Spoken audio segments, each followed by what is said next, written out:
And for some reason, Jim called me on the phone. We had a listed phone number at the time. And he realized I was just a kid. But in a few years, we became friends.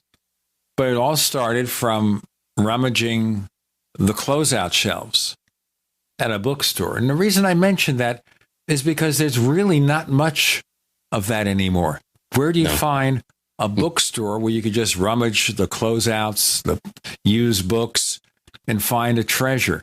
Nowadays, it's online. Nowadays, most of these small bookstores are gone. In fact, the bookstore I went to, I just remember the name, Samuel Weiser.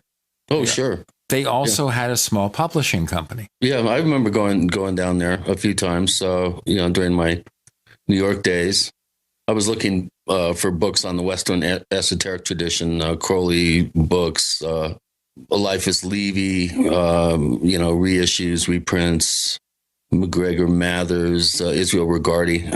I picked up a number of things. In fact, my brother found a very rare book there called, I think, The Garden of Pomegranates, which is worth some money. Of course, he has a copy of Crowley's personal copy of his greatest work, The Book of Thoth. Brennan has the author's proof copy, which he found at a sidewalk sale in Albany, New York, and bought a box of books for $5 with some pretty valuable books on history of the Masons. And one of the books was this leather-bound book that we've had authenticated. And this was over 30 years ago. And it's the real deal. The only surviving book from Crowley's personal collection.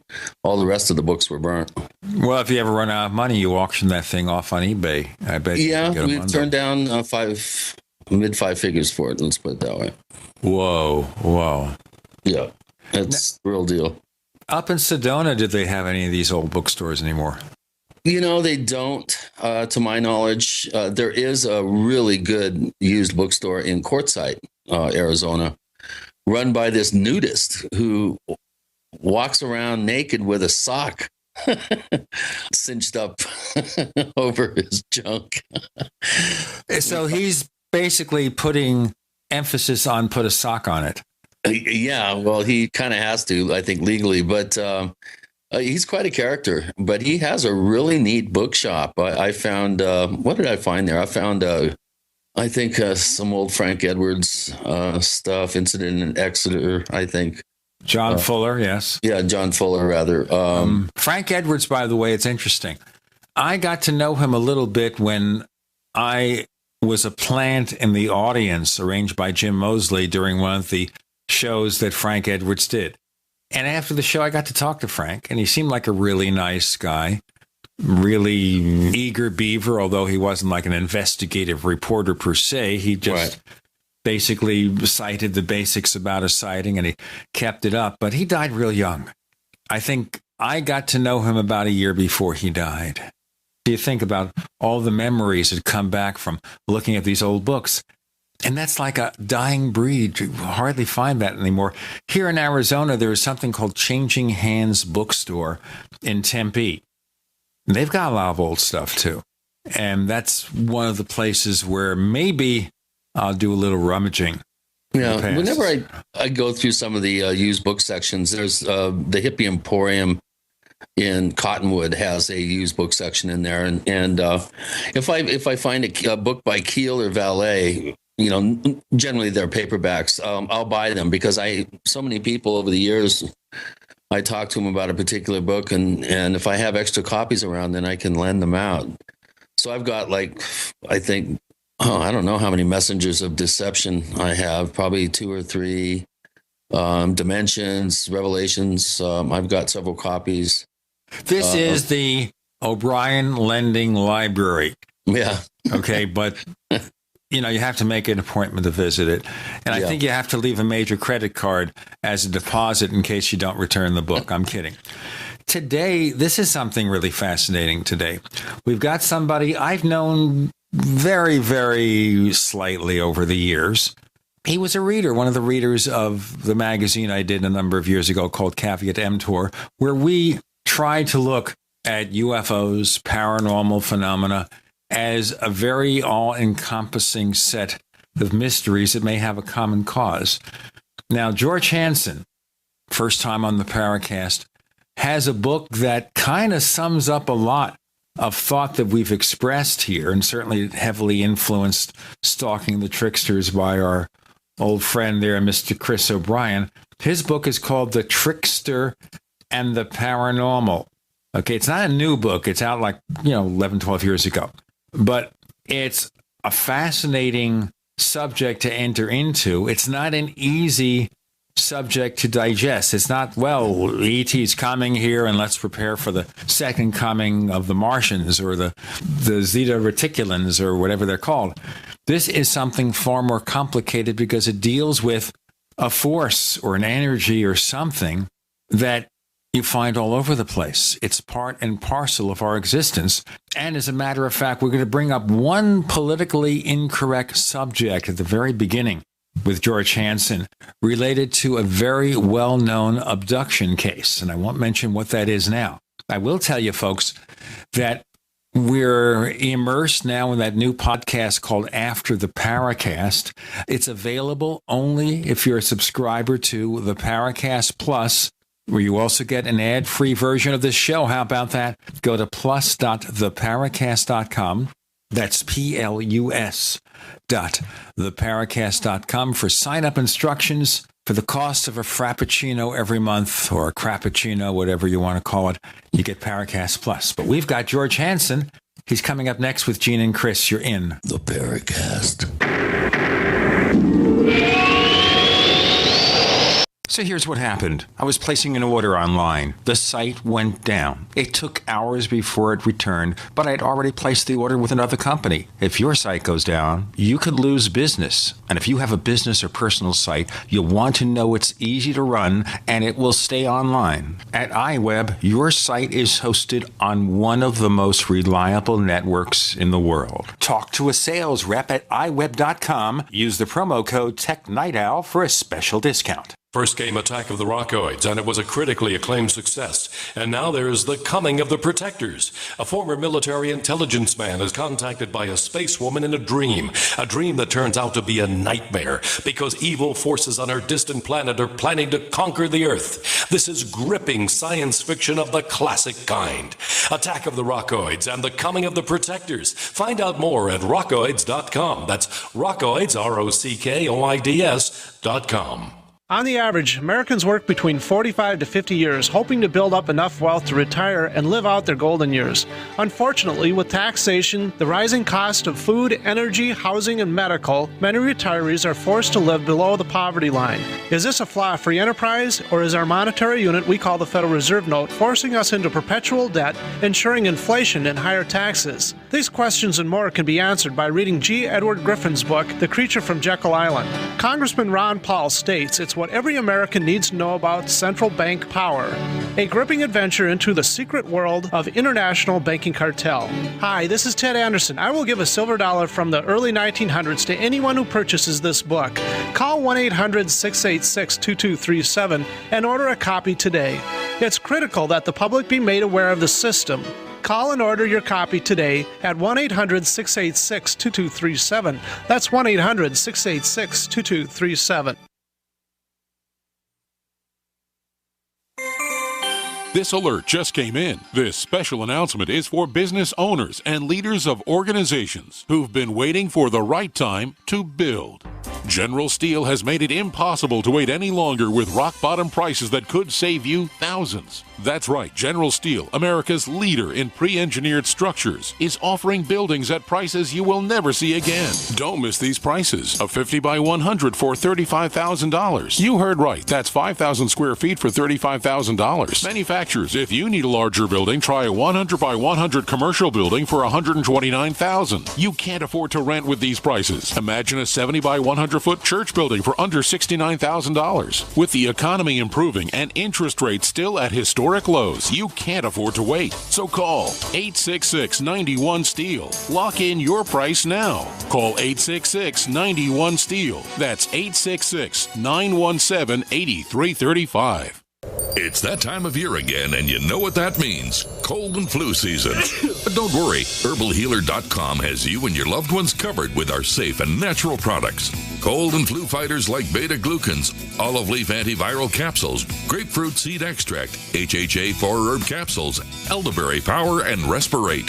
And don't forget about Oregacillin for the lungs, normally $34.95, on sale now for only $25. Vitamin D3 120-count soft gels, only $9. Whole body and homeopathic detoxes for the lungs, kidneys, liver, lymph, and brain, normally $26.95, now just $20. HerbalHealer.com also offers correspondence courses to teach you how to handle your health naturally.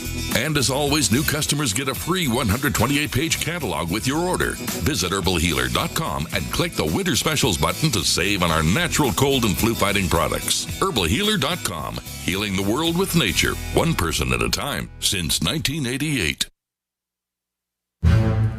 We'd like to hear from you. If you have a comment or question about the Paracast, send it to news@theparacast.com. That's news@theparacast.com. And don't forget to visit our famous Paracast community forums at forum.theparacast.com. Not to belabor the point, we do have that new premium service we're offering now called the Paracast Plus at plus.theparacast.com for more info, plus.theparacast.com for more info. For a modest subscription rate, you get an ad-free, high-resolution version of the show, the After the Paracast exclusive podcast, only available to Paracast Plus subscribers. We have today somebody I've kind of known slightly over the years. We've had crossed paths here and there. He's George Hansen, and he's author of a fascinating book, a classic book in its own right called The Trickster and the Paranormal. George, welcome to the Paracast. How do you like your book being called a classic? Do you feel maybe it's making you look a little bit old? Yes, but I don't mind. Yes, it does. And I think it's been out since 2001, and it's still selling. So I guess that's not quite a classic, but it's certainly moving in that direction. So it's not in the closeout bins at the bookstores yet? No, not that I'm aware of. Now, you and I encountered each other maybe once or twice back in the 80s. Do you remember the occasions? Well, I remember meeting you at least one and maybe more of John Keel's meetings of the New York Fortean Society. And I remember having some of your magazine's Caveat Emptor. Yes. I still have a few of those. But we probably went out and had a snack after the meetings, as we were accustomed to do. But more than that, I'm not sure we've had much contact. Well, those were held, I think, on East 30th Street in Manhattan. Yes, in East 30, someplace, first or second, someplace. But yes. And then we went out to, I think, Miss Kay's Deli. Right. Now, Miss Kay's was basically one of these Korean convenience store delis that proliferated in that part of Midtown Manhattan. And you go there and they had like a buffet, like a salad buffet. Right. And, for $1 or $2 a pound, I forget how they figured it. I think they weighed it. You just made up a plate of whatever you liked. Mm-hmm. Now, I'll tell you one quick story, and this maybe even leads to Tricksters. At one of those New York Fortean Society meetings, Whitley Strieber came on. This was maybe around 1990 or 91 or something like that. And Strieber was explaining, and I guess as a side effect of revealing his abduction experiences in the book Communion and the follow-ups, that the IRS subjected him to what he called a virulent set of investigations or tax auditing sessions. Do you recall him saying that? I don't, but it wouldn't surprise me. I've heard things like that elsewhere. But I went to a lot of meetings. I don't recall that, but I'm very intrigued by the information. Well, the reason I'm intrigued is because within a few months after that, the IRS sends me a notice they want to audit my tax returns. Now, my income postured in those years was very simple. I worked as a pre-press typography specialist for one of those art studios in New York City. On the side, I pursued my paranormal interests, but this lasted for a couple of years, meeting after meeting as if I was some kind of large corporation. Now, that's long ago and far away. But just the coincidence of having Strieber talk about the virulent audit of his tax returns and then having that happen to me shortly thereafter. And maybe the reason I bring it up is the fact that you have a book out about the influence of the trickster. So in this case, do we think that maybe there was some trickster influence going on here? Well, possibly. People who are heavily engaged in paranormal pursuit are generally a bit marginal. And people who engage in the study are probably a little bit more likely to have synchronicities. Some of those synchronicities are not altogether pleasant. And because the trickster is sort of a subversive character, it might just be that calls upon forces that tend to marginalize and it makes life a little more difficult. I'm not saying this happens all the time, but I've heard enough accounts of people getting involved in these fields that have had some drawbacks. You're not really part of the mainstream when you're doing this, and the world and the universe may just work a little bit against that interest. There are typically costs for heavy involvement in the phenomena, and if you talk to Strieber and you listen to him, he certainly paid a real price for his public presentation of his experiences. He's had difficult times. I have a lot of respect for what he's done, but I don't think it's been easy. I take it then that you believe in Strieber's claims about his abductions. Well, I think he is trying to describe and report them as well as he can. I don't believe he's making these up. He has admitted that he was heavily influenced by science fiction. Of course, he was a science fiction writer himself. And so in his life, these phenomena and experiences tend to blur together. I certainly don't believe he's a charlatan out to make a bunch of money by reporting these things.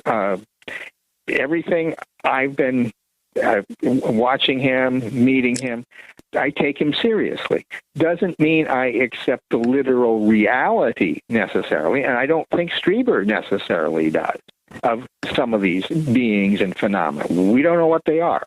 They may be in some kind of in-between area, or some, for lack of a better word, different dimension. But I take him seriously. Now, we've asked Strieber to come on the Paracast a few times. A couple of times he's accepted, then thought better of it. I ran up to him at one of the International UFO Congress meetings here in Arizona. And I said, why don't you come on the show? And he says, well, you're a bunch of skeptics, aren't you? And I responded, look, we'll ask you hard questions, but we're going to be fair. We'll give you a chance to express your point of view. And he said, well, maybe when I get another book out, but I don't know. I would put him on, I really would put him on the show, because I think Chris and I would certainly give him an interesting experience. We won't fawn over him. We won't attack him. We'll give him a chance to express his point of view. Are you in regular touch with Strieber at all? Oh, no, I'm not. I believe he has his own show, so he may see it as sort of competition. I'm just speculating here, but I met him a few times at the New York Fortean Society and one or two other conferences, but that was about it. We have George Hansen. He's author of a book published in 2001, but worthy of discussion in this day and age. It's about the trickster and the paranormal. Oh, wow. And we've got our friendly trickster here, Chris O'Brien, who might start giving us a trickster response. When I say, with Gene and Chris, you're in? The Paracast. The nation's largest independently owned and operated talk radio network. The Genesis Communications Network. GCN. Is there a secret UFO agenda? Do strange creatures from the darkest corners of the mind roam the earth? Is there evidence for mind control, time travel, or devious government conspiracies? Find out the inside scoop on the latest conspiracies, paranormal activity, and Freudian phenomena when you subscribe to Tim Beckley's Conspiracy Journal. It's jam-packed with stories, special book and DVD promotions, and the best news, it's absolutely free, sent right to your mailbox. Plus, a bonus free email newsletter sent out every Friday. Simply send an email with your name and address to Mr. UFO at webtv.net. That's Mr. UFO at webtv.net. Find out what they don't want you to know.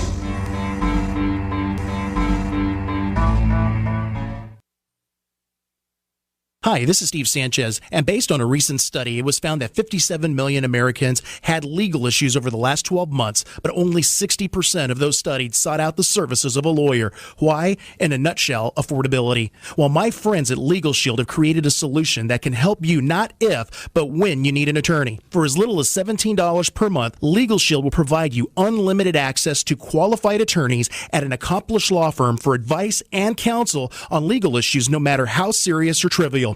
For over 40 years and with 1.4 million families across North America, Legal Shield can help you, the loyal GCN listener. Representatives are standing by now to answer your questions, so call them now at 1-855-340-SAVE. That's 1-855-340-7283, or visit them at lsprotection.com. That's lsprotection.com. Results will vary from case to case. The knowledge of the ancients, tried and true, trusted herbs and extracts fused with the latest nutraceutical science. Introducing the all-new Ancient Defense Herbal Immunity Blend, crafted with over 14 key ancient herbs and extracts to supercharge and prepare your body for what experts admit is the most dangerous season of the year. We have rejected hundreds of other formulations in our quest to bring you what is simply the most powerful and comprehensive proprietary formula that we have ever created in the realm of herbal immunity. For the last 2 years, our team has been working with top doctors, nutritionists, and chemists to develop the ultimate nutraceutical formulation. Experience the benefits of combining over 14 ancient herbs and extracts with exciting new advances in nutraceutical science. Now is the time to secure Ancient Defense for you and your family. Visit ancientdefense.com or call 888-253-3139. That's ancientdefense.com. Do you have relatives and friends that are convinced there is no need ever to prepare for any kind of emergency? Are these also folks you buy Christmas presents for? At 30dayfoodsupply.com, we can solve both of these problems at the same time. Go to 30dayfoodsupply.com or call 541-229-0010. We can ship your Christmas presents directly to them. Choose from our original $99 30-day food supply, our long-term storage vegan burger mixes, and other oatmeal, soups, porridges, beans, and granolas for everyday use. All products are non-GMO, MSG-free, and vegetarian. Most are gluten, soy, and nut-free. Call 541-229-0010 today. Oregon Trail Foods and 30dayfoodsupply.com keep prices low, cutting out the middleman by buying directly from their producers in Oregon. Remember, only $10 ships your entire order to the lower 48. Visit the website 30dayfoodsupply.com. Call 541-229-0010. 30dayfoodsupply.com. 541-229-0010.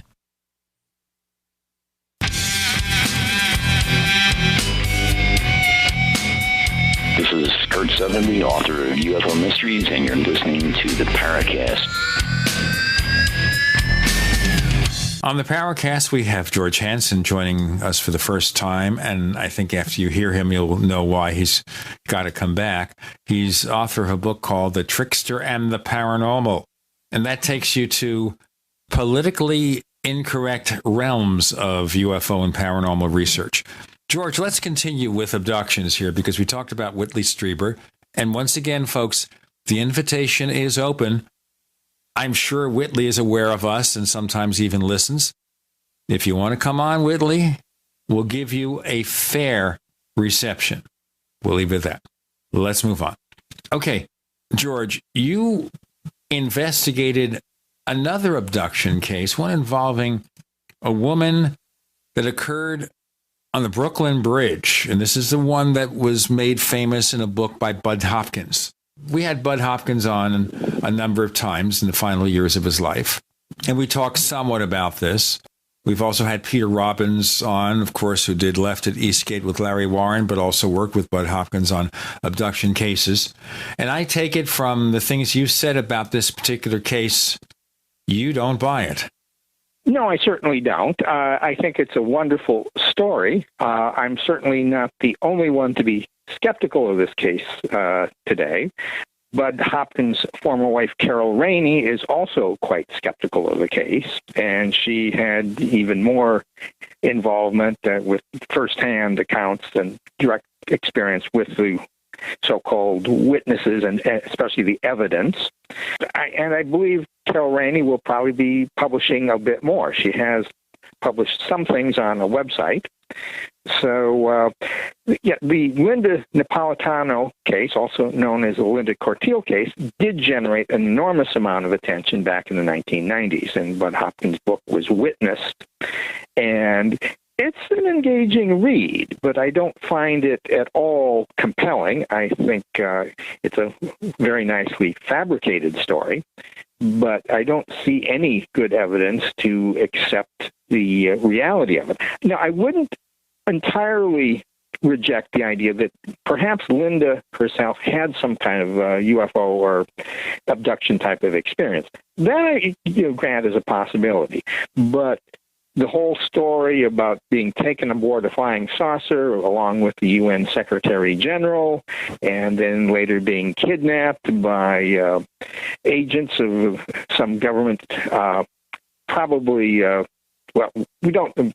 I don't think it was really clear just which agencies Linda was alleging that the kidnappers were from. But it's a wonderful story. But I don't think that Linda or Bud really provided convincing evidence. And if Carol Rainey is even more quite skeptical now, I think there is very little reason to take the case seriously as it's claimed, as Bud claimed. Now, of course, one of the arguments made about Carol Rainey's remarks is that she is the ex-wife who has an axe to grind. And that could be good or bad depending on your point of view. The other is the timing, that her first publication of her opinions about this case occurred when Bud Hopkins was known to be dying of cancer. And maybe the timing was off, and maybe that is what also colored anything she had to say. Well, I don't think either is the case. I've spoken with Carol quite a number of times. I think she still has a very high regard for Bud in many ways. Regarding the timing, well, that was also around the time of the Emma Woods case. And that is a case that raised concerns in a whole lot of people. That involved Bud Hopkins' colleague, David Jacobs, and who was hypnotizing a woman whose pseudonym was Emma Woods and tried to induce a multiple personality disorder. There were lots of other serious ethical issues raised. Carol Rainey and others became very alarmed and thought, okay, the abduction claims may have some pathology associated with the case and particularly the investigators. There is something really wrong here. Well, here's the thing that bothered me about it. And I find fault on both sides. I think that Emma Woods, whoever her real name is, struck me as a very troubled individual. Yes. And very much so. And a person of that sort who reportedly underwent a series of abductions should be treated by someone with care and respect and knowledge and the ability to handle it professionally. But what seemed to have happened here is that the therapist she was visiting in, I think, New Zealand, referred her to Bud Hopkins and David Jacobs back in the United States, which I think has got to be the wackiest decision in the world, because why do you have someone contact people on the other side of the world? Forget about everything else. Mm-hmm. Other side of the world to get assistance. Now, the second thing here is there are disputes over every interaction she had with David Jacobs. I've read some of his version. I've read what she has to say. I think at the end of the day, and I don't want to get into all the details, they're very confusing. And she's already attacked me and Chris for things that we said, implied, or didn't say. One time, Chris made one little crack about something she did or said, and I was attacked for it. The key here is that David Jacobs may have been trying to be helpful, but had no business taking on this case. It's like trying to grab a tiger by the tail. Forget about all the specifics. He had no business getting involved because it was way beyond what he could handle. He couldn't possibly hypnotize somebody on the phone or a Skype connection there and know the person's even being subjected to a hypnotic trance. What he tried to do, I guess, was to be helpful in a very difficult case. He got in over his head, which was unfortunate. I think at the end of the day, she seems to believe she's perfectly normal. And that also is clearly not the case. I don't know what her problem is, but she needs some kind of help to deal with her experiences, just as the same way David Jacobs should have stayed away, which I think a lot of people told him. So that becomes unfortunate. Now, let's go back to this case involving Linda Napolitano, okay? The Brooklyn Bridge case. And that is this something where Bud Hopkins was just taken in, or was he aware there was deception involved? I'm convinced that Bud was honest to the best of his ability. I think he was certainly mistaken in many, many ways. But I tend to believe that Bud was completely sincere. There's very little doubt in my mind about that. He may have he probably had hints that there were some deceptive aspects, and I think more will come out on that eventually. But he would disregard them, and I think this was Bud's nature. It wasn't like he was trying to deceive his readers or other people. He just said, okay, that's not that important. Maybe she fabricated a thing here or there, but it was very insignificant. I think Bud was able to justify in his own mind the contrary evidence and to exclude that. So I feel confident that Bud was trying to be honest to the best of his ability. He didn't. And when he became such a believer and so publicly committed to it, his mind and his thinking process would just work that way. So I don't really think he was party to some intentional deception. I think he was... Trust is a very fragile thing. Yeah, it is. It's a fragile thing, but as he becomes more publicly associated with it, more publicly committed to the case, he is less likely to be able to step back and look at the whole picture and see the real problems. So in the particular case here is he became so committed to this particular case and its reality that he didn't give the proper weight to stuff that might breed skepticism. Let's get back to that in a moment. We have George Hansen joining us with Gene and Chris. You're in the Paracast.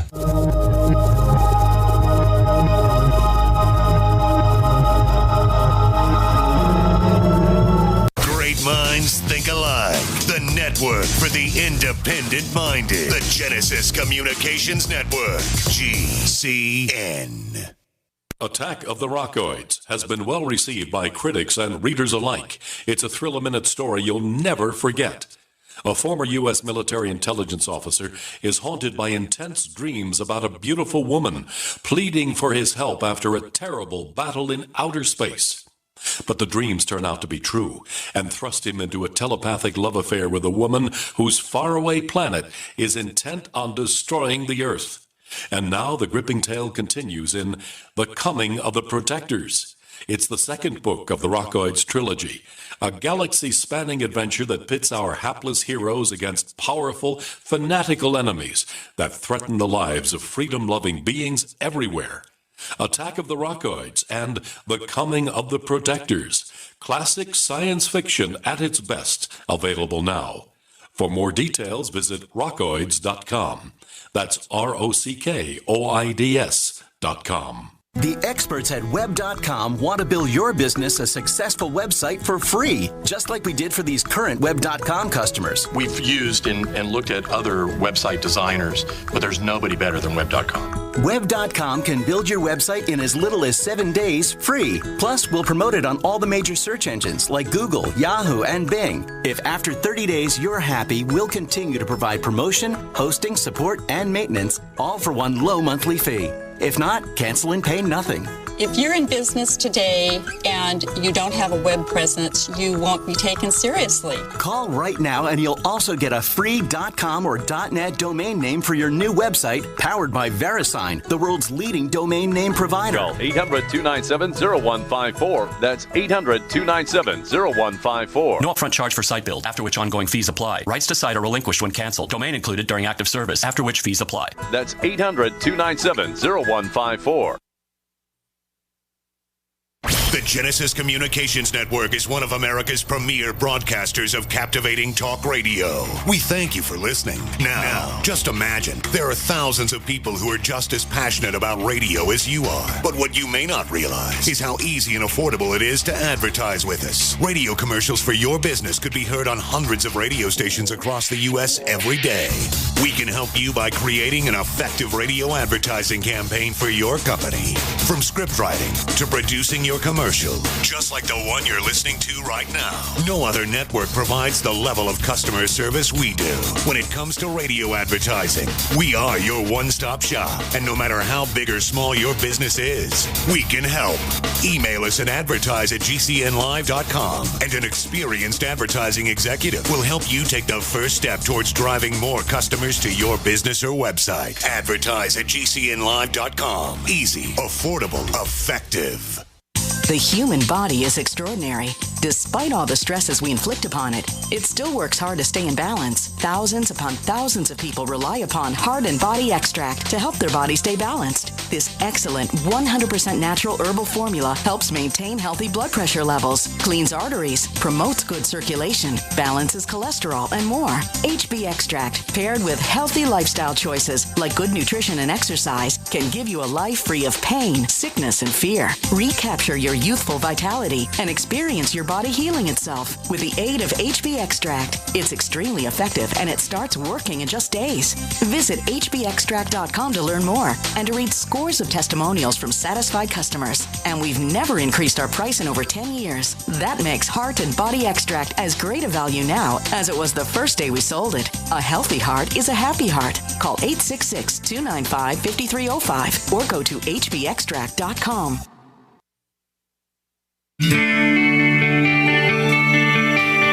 This is Jerome Clark, author of the UFO Encyclopedia and other books. You're listening to the Paracast.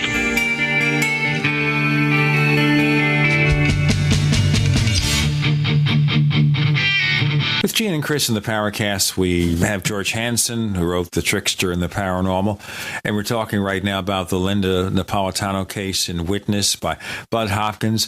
And your belief, George, that he tried sincerely to investigate this case, but maybe got too emotionally involved and therefore overlooked troubling aspects to it. Now, isn't that also, without expressing an opinion one way or the other about this case, isn't this also a problem in the UFO field in general, where we have well-known researchers who take a particular point of view or favor a case or a theory, and when it's shown there's reason to be skeptical, they just don't want to give it up? I'm thinking of Stanton Friedman and the MJ-12 documents. It's like a tar baby. Once it's stuck to you, it's hard to get it off. Exactly. I agree with you, but this is true in all science and almost all areas of human endeavor. It is more severe in paranormal fields because of the nature of this phenomena. People are more prone to be taken in. There is this trickster aspect, which involves this deceptive aspect. It also typically involves a blurring between imagination and reality, fact and fiction. This paranormal field is a border area. And that makes it particularly difficult to deal with. And that's one reason it is kept marginalized and away from, well, it's not taught in universities. Very few corporations take it any seriously. It is very big in the entertainment industry, which focuses on fiction. So this blurring between fact and fiction is often a primary characteristic of paranormal phenomena. So we shouldn't be surprised at things like Stanton Friedman getting sucked into the MJ-12 documents or Bud Hopkins being taken in by the Linda Napolitano case. This goes with the territory. And if people do not understand that, then they really have not understood much about the paranormal. Okay, so this is part and parcel of any endeavor, paranormal or otherwise. But well, particularly paranormal or supernatural, it is particularly strong, particularly difficult aspect, and this is fundamental to it. All right, let's look at this problem in more detail here, which is if he gets sucked up in a myth or a possible hoax or something that directs you into the wrong place, how do you recover from that? I mean, it's not easy. Once you're wedded to a belief, you're convinced in your heart that something is true. It may not be true, but how do you convince somebody, however well-meaning, that they're looking in the wrong direction? Well, you're not going to be able to convince many people. What you need to do for yourself is have a number of friends and colleagues you can go to and discuss cases with before you do this publicly. I make a point of visiting skeptics groups and just following what they say. I try to have skeptics who are friends that I can say, hey, what do you think of this? I try to draw from a whole variety of people. I have a number of go-to people whom I value their opinions. I think that's really essential, especially for people who do not work in, like I had the advantage of working in a laboratory, 2 laboratories for a period of 8 years. There was a lot of very critical back and forth on a weekly, sometimes even daily basis about cases and how you do your methodology, how you do statistics. We would have meetings and we would tear apart other people's research. This is part of academic and intellectual and scientific culture. In the UFO field, very few people engage in this, but you have to learn how to do that. And when there is very little institutionalization and very few places one can learn how to do this, the critical evaluation, it becomes rather difficult, but it's essential.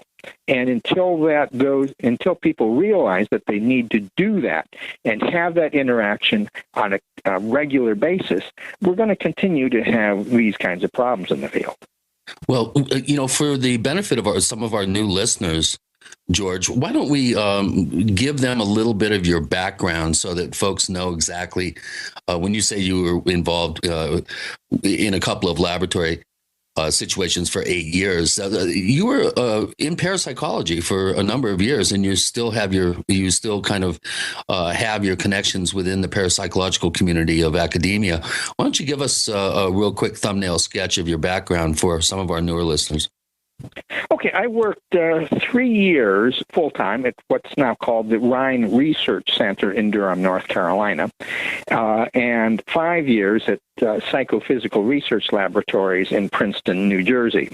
That was in the 1980s, and during the 1980s, there were 6 laboratories in the United States that were doing full-time parapsychology research with full-time employees. It was not a big operation. However, that period was the period of the greatest financial investment in parapsychology research. It was the high point, going back for more than 100 years and going forward past the 80s.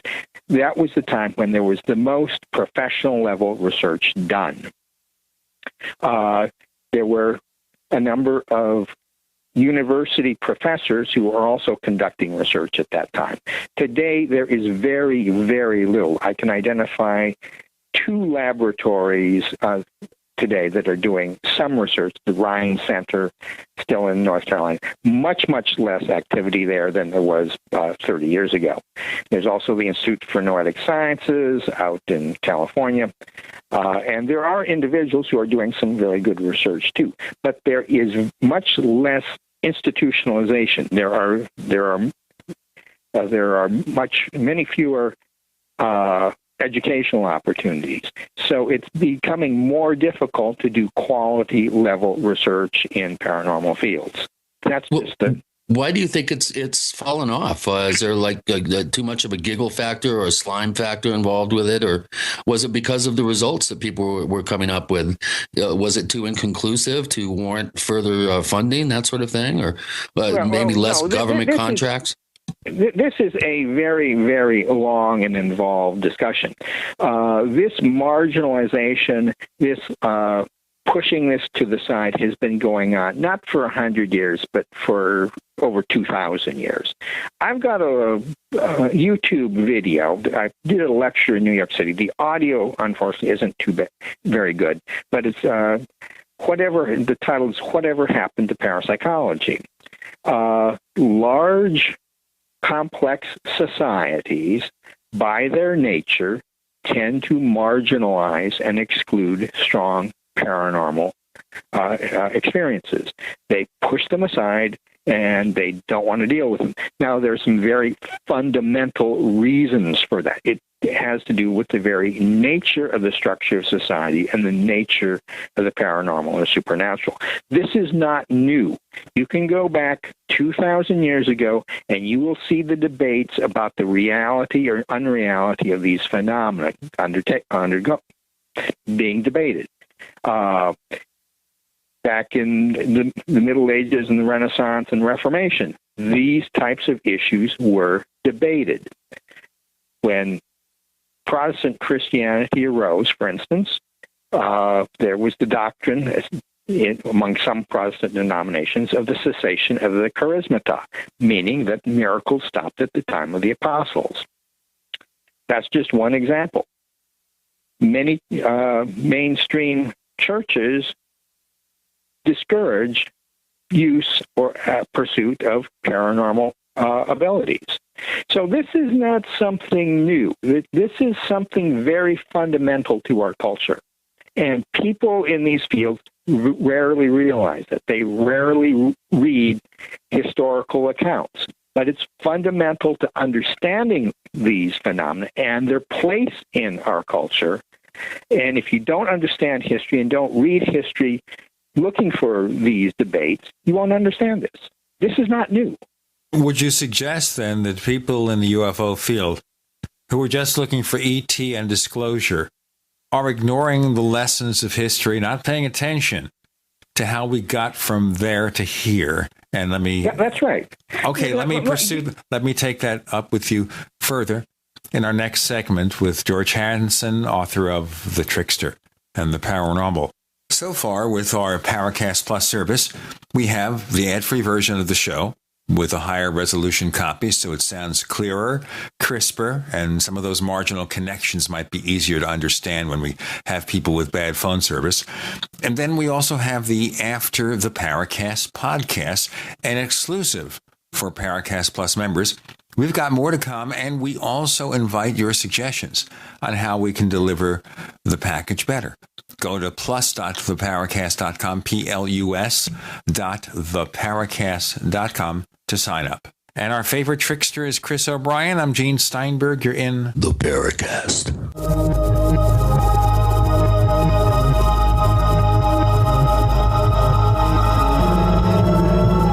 Not just an alternative to the mainstream media. We're the premier independent talk radio network. We are GCN. Genesis is defined as an origin, creation, or the beginning. Genesis Communications Network began with the mission of providing you with the kind of compelling content you're listening to now. And at GCNlive.com, you'll find a free archive of our nation's history, narrated by GCN hosts, explored, shared, and passed down to future generations. GCN is the future of talk radio, but we should always strive to learn from our past. Together, we are GCNlive.com. GCN. Hi, this is Ted Anderson. Have you ever wondered why banks, stockbrokers, investment advisors won't talk about gold IRAs? They've been available since 1986, yet the financial industry won't recognize the value of gold for your retirement. Gold has outperformed paper investments, yet no word about IRAs. If you would like to have gold for your retirement, call 800-686-2237. Don't get left behind by rising inflation and low returns. Call 800-686-2237. Secure your future and call 1-800-686-2237. On Facebook, on the news, and in conversations with friends, we're bombarded every day with advice on how to be healthier, from gluten-free and non-GMO diets to how much exercise and sleep the body needs. But how much have you heard about alkalizing the body? AlkaVision Plasma pH drops are a holistic and natural way to get your body's pH levels back in balance. Just a few drops in water will help your body rid itself of harmful waste. And even the healthiest of diets can be complemented with your daily use of AlkaVision Plasma pH drops. Who isn't looking for more vibrance, vigor, and energy? Now buy 2 bottles of AlkaVision Plasma pH drops and get $10 off your order. Visit alkavision.com or call 800-518-7615. AlkaVision Plasma pH drops are packed with a powerful combination of the most alkaline minerals and compounds. Open the door to greater health, vitality, and zest for life. Alkalize your body. Supercharge your health. Call 800-518-7615 or head to alkavision.com.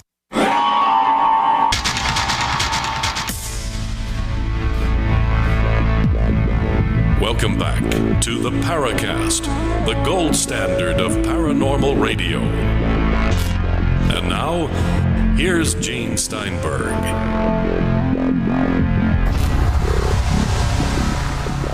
With Gene and Chris in the Paracast, we have George Hansen. As we mentioned in our last segment, George Hansen, I was bringing up the possibility here that maybe there's a matter of tunnel vision involved in UFO research, that we don't look at the entire picture. We look at our little segment of ET and disclosure. Oh, absolutely there's tunnel vision, but that's the nature of science today.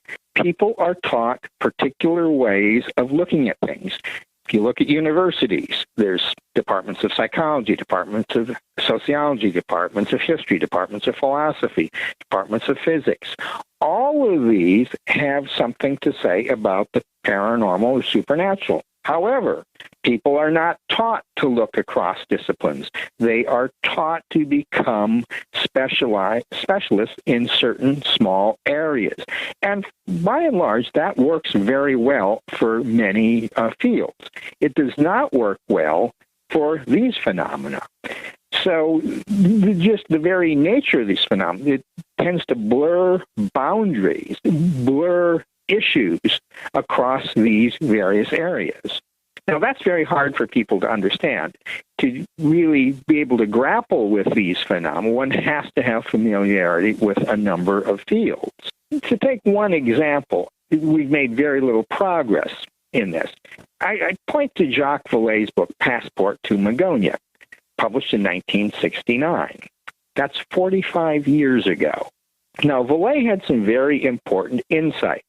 And one of the things he talked about was a social control system. Well, Vallée was writing at a time of a very fruitful time in the social sciences. There was a lot of very interesting work done on myth and ritual.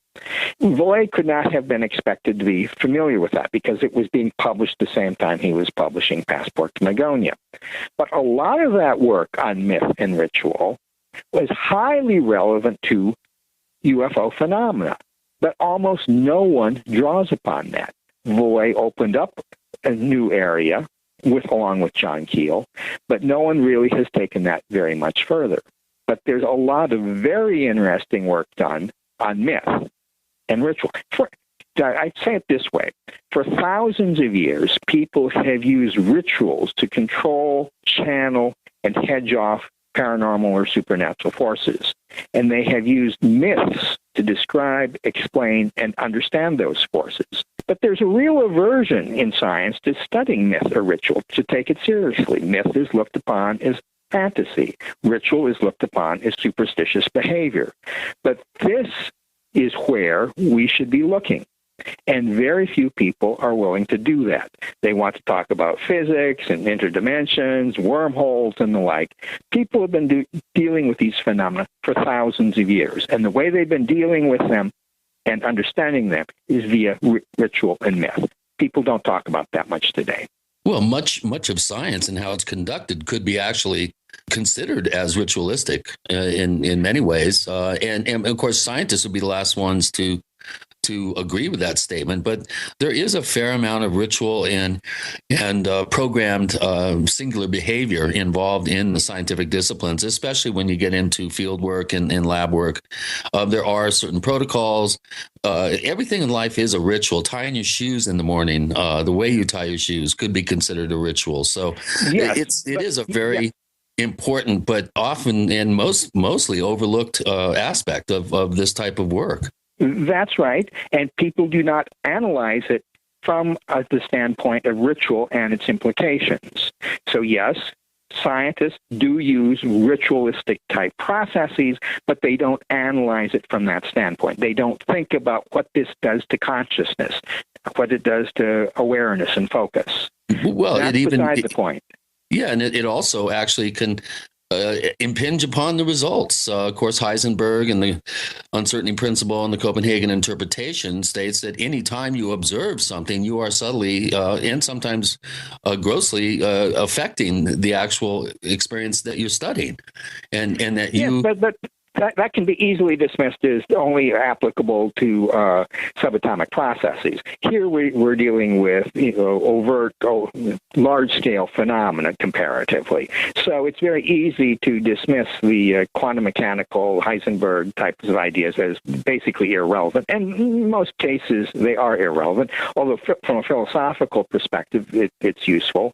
But from a scientific perspective, no, those types of ideas are not brought into to most paranormal phenomena, except when you start looking at, say, micro PK that's influencing very small movements of electrons or falls of dice.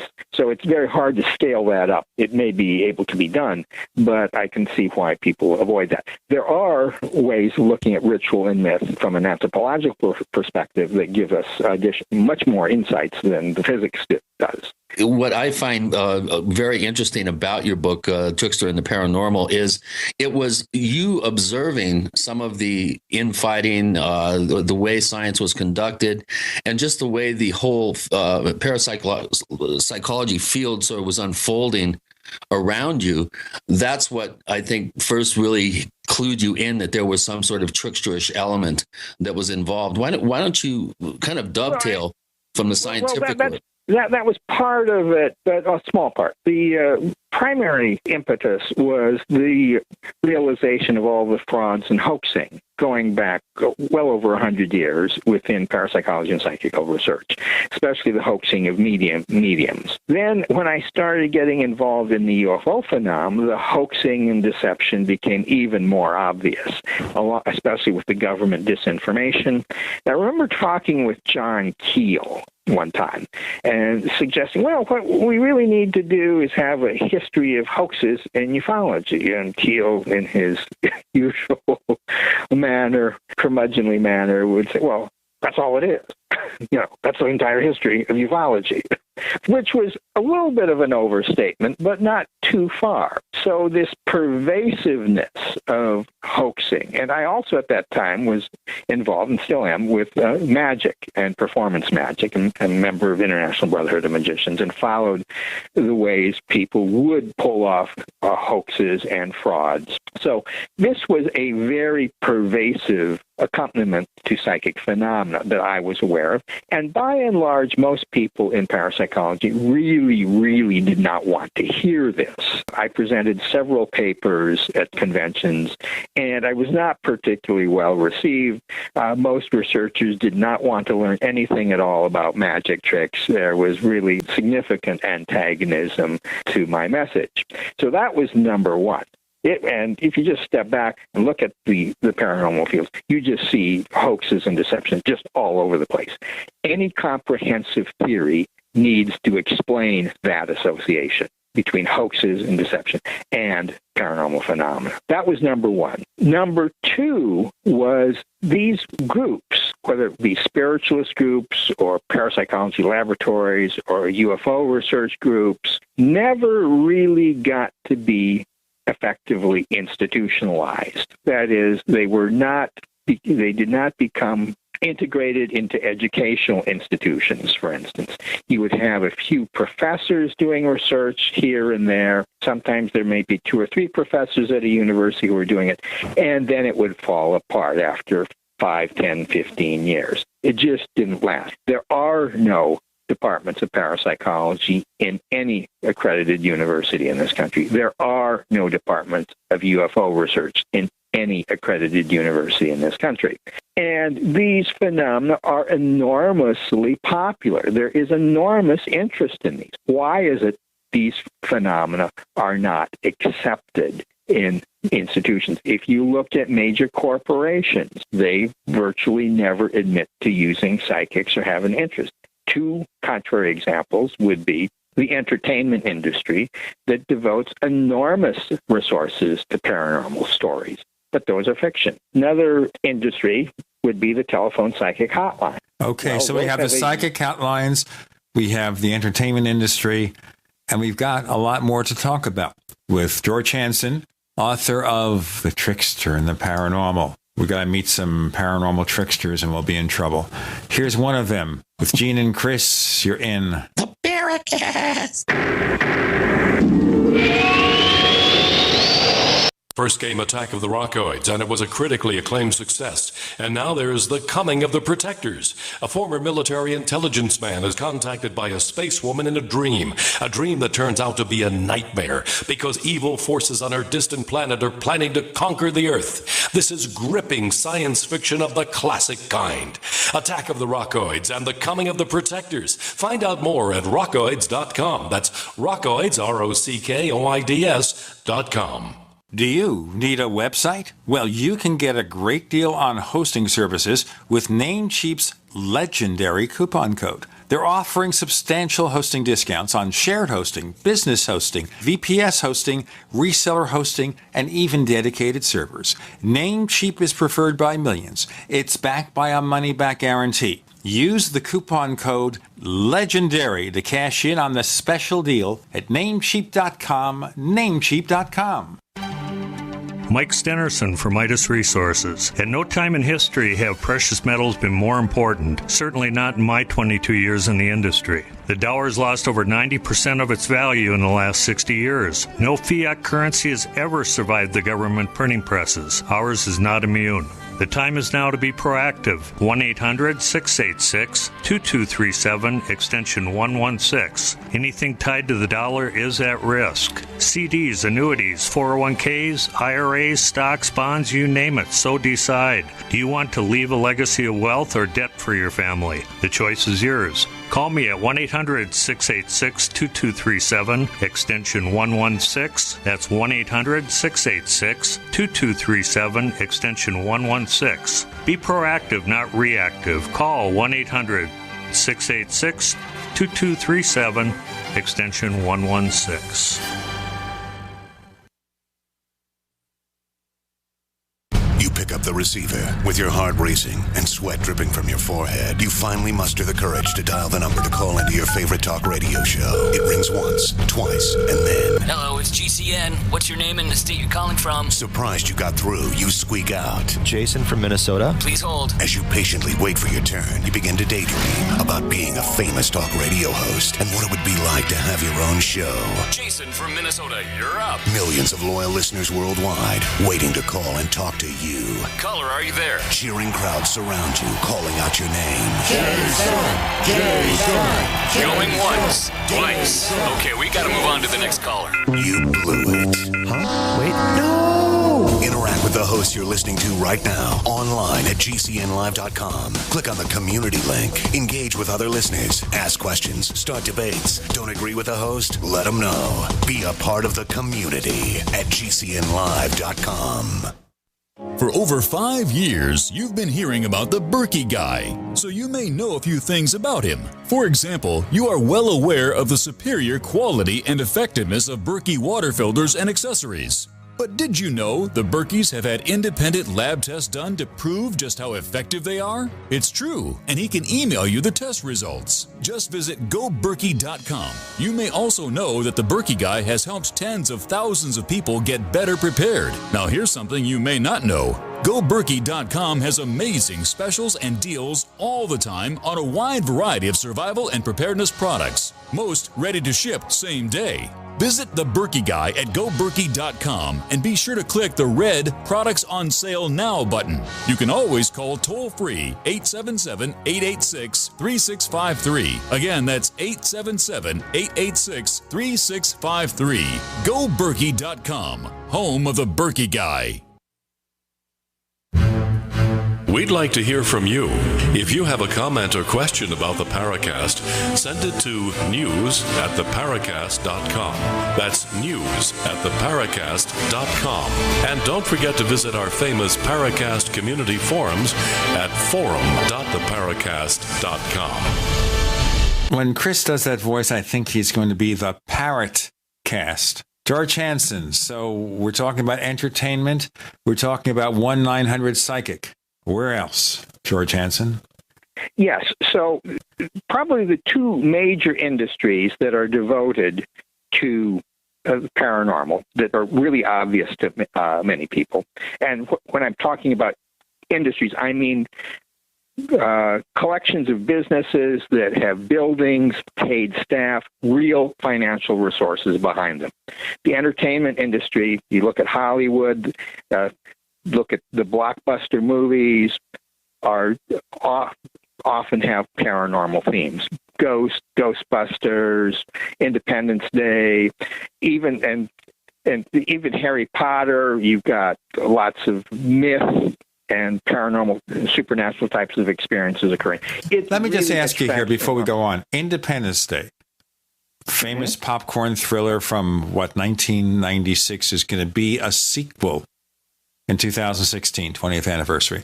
How paranormal? Okay. It just seemed to be aliens attacking Earth, committing all sorts of destruction, killing tens of millions of people, and then we win. So where is it paranormal? You've got aliens. Aliens are paranormal. The UFO phenomena is a paranormal phenomena, whether some of the ufologists want to admit that or not. The aliens have special powers. They can travel great distances. These are paranormal accounts or fictional portrayals of them. A lot of people have alien types of experiences. These are graphic portrayals of some types of people's experiences, people being abducted, for instance. Highly fictionalized, no question about it.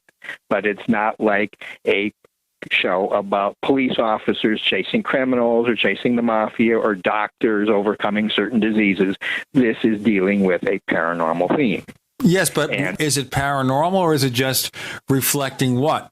Another race on another planetary system who has the predatory aspects of the creatures in Independence Day coming here and doing their stuff. How is that paranormal? Maybe there are hundreds or thousands of years ahead of us in terms of scientific advancement. Well, if we're not being able to explain their phenomena, like the materialization, dematerialization, invisibility, and the like, that counts as paranormal. Now, again, this perspective is not, your perspective, your argument here is sort of like the old white guys in parapsychology and ufology. Now, the younger people who are looking at this from a cultural perspective, and I particularly note Jeffrey Kripal, professor of religion at Rice University, has a couple very interesting books out, particularly his book, Mutants and Mystics. That's all about comic books. Well, Kripal happens to be one of the most promising commentators on the paranormal these days, and with very high credibility in academia. He is very well known within religious studies. And so he is looking at what comic books, movies, novels, and the like tell us about our human condition and the supernatural and paranormal. This is part of the field of ufology, whether the old white guys want to admit it or not. This is a new way of understanding these phenomena. It is not a nuts and bolts, flesh and blood type of craft and aliens. This is a cultural, a sociological, philosophical way of understanding these phenomena. That's where the field is going in the academic sense. The old looking for ETs out in the sky, okay, from other planets, from a physics standpoint, okay, that might be useful. But the real work being done is much more like what Jacques Vallée is talking about. How do these images, how do these movies, how do these stories shape our culture? This is the culture control system Vallée was talking about 45 years ago. So then is our entire picture of what UFOs are today, which is ET mostly, is that all just a cultural phenomenon based on a source that the people who propound that theory do not understand? The people who are pushing that theory don't understand what they're dealing with. They don't step back and look at the larger picture. These phenomena have been reported for thousands of years. The UFO phenomena overlaps a lot with psychic phenomena. The UFO phenomena overlaps with Bigfoot. Those facts need to be explained. And the Bigfoot connection with with UFO phenomena is not accounted for by the paradigms of the old white guys in MUFON and QFOs. No, they don't want to talk about that. But it's fundamental to understanding it. And there are ways, analysis of myth, to address this. And that has to do with structural anthropology. Addresses it very, very nicely. People don't study anthropology. There are very few who've studied anthropology and analysis of myth and ritual in the UFO field. Vallée brought this to the attention of people 45 years ago. People are not paying attention. What I'm hearing from you, George, is that there is an underlying sort of interrelationship between these various, what appear to be on the surface of mutually exclusive and divergent phenomena. So what you're suggesting is that there is, on some level, there is some interconnectedness in a scientific way, but definitely in a cultural way. In my book, Stalking the Trickster, I took it one step further and said that there's actually a mechanism that appears to be connecting these things. I don't know if mechanism is quite the right word, but maybe that's the best we can do. There is a way of analyzing these phenomena, and that involves a structural analysis. And a structural analysis is typically not something that people are familiar with, but it has a long history in anthropology. And there are structural details of these phenomena and these experiences that are very, very similar and that overlap. And that has to do with the idea of liminality. And the idea of liminality was derived from analysis of ritual back about over 100 years ago.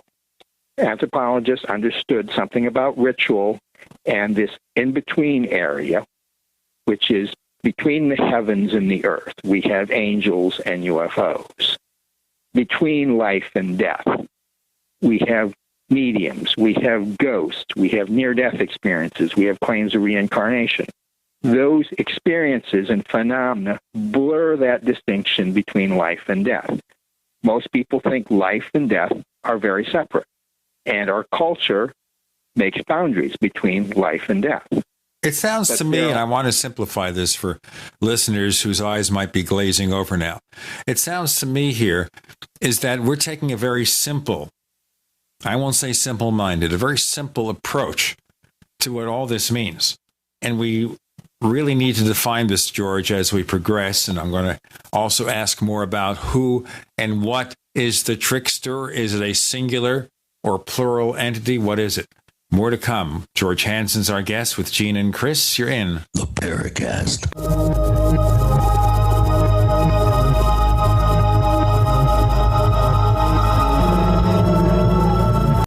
Free from the shackles of corporate America. We're the place for independent thinkers. GCN. Graphic Converter is the image manipulation tool for the rest of us. It does not use any database. You get full control of all your files. Want to view the images of a folder? Drag it into Graphic Converter and a powerful browser opens up to show your image files. You could use it for slideshows. You could use it to import images from digital cameras or from scanners. Need to do some image editing? You can do that too in Graphic Converter. Also print catalogs. Convert from so many formats I can't even list them. Download now to see if Graphic Converter is good for you, like 1.5 million other users. Guess what? You could save money when you buy Graphic Converter. Use the coupon code Night Owl. Use the coupon code Night Owl to get a special price for Graphic Converter. Go to lemkesoft.com. That's LEMKEsoft.com. lemkesoft.com. LEMKEsoft.com. This alert just came in. This special announcement is for business owners and leaders of organizations who've been waiting for the right time to build. General Steel has made it impossible to wait any longer with rock-bottom prices that could save you thousands. That's right, General Steel, America's leader in pre-engineered structures, is offering buildings at prices you will never see again. Don't miss these prices. A 50 by 100 for $35,000. You heard right, that's 5,000 square feet for $35,000. Manufacturers, if you need a larger building, try a 100 by 100 commercial building for $129,000. You can't afford to rent with these prices. Imagine a 70 by 100-foot church building for under $69,000. With the economy improving and interest rates still at historic lows, you can't afford to wait. So call 866-91-STEEL. Lock in your price now. Call 866-91-STEEL. That's 866-917-8335. You have all seen and heard about the elements of the periodic table. These elements are the building blocks of everything in the universe. You, my friends, are made from these elements. A shortage of any of these important trace elements can lead to disease. Go with the science and take the Lady Talk Health Challenge and get all 90 essential trace elements with a healthy start pack at LadyTalkLive.com. Or call 855-333-LADY. That's 855-333-5239.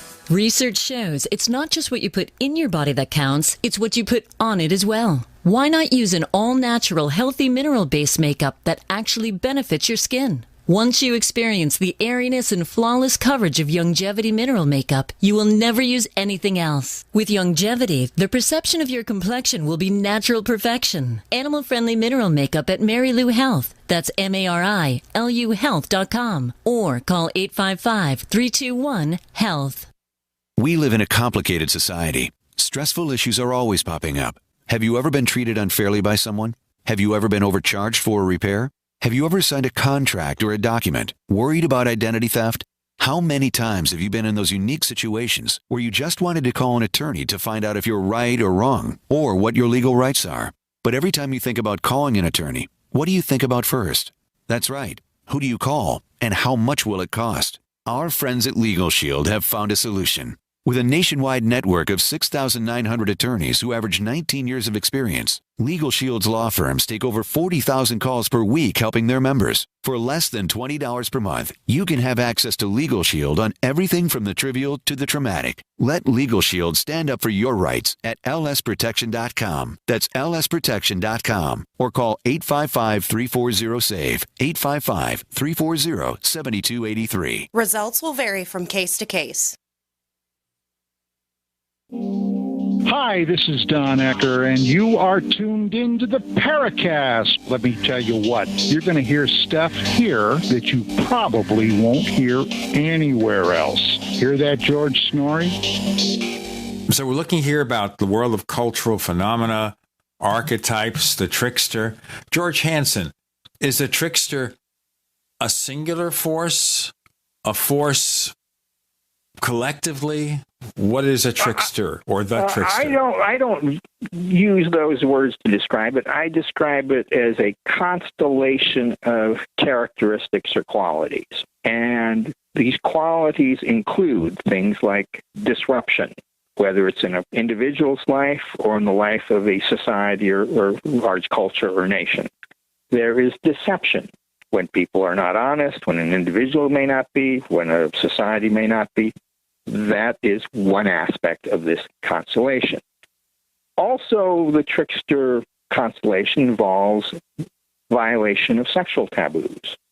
It typically also involves emergence of paranormal phenomena, supernatural phenomena, and typically these constellation involves what's called marginality, being sort of at the edge. So these characteristics can describe an individual, a small group, a large group, or even an entire country. And when these characteristics tend to occur together, trickster archetype grows and strengthens, and these aspects of it strengthen. So this is an abstract formulation. It's not new to me. I did not invent this. This comes from analyses of the trickster by folklorists and anthropologists and the like. You will see these qualities emerge.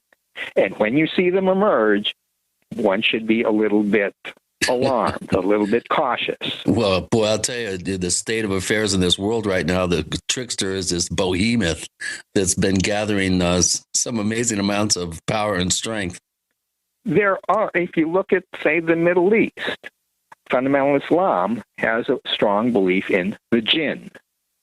That's often laughed at in our country, but they do take the jinn very, very seriously.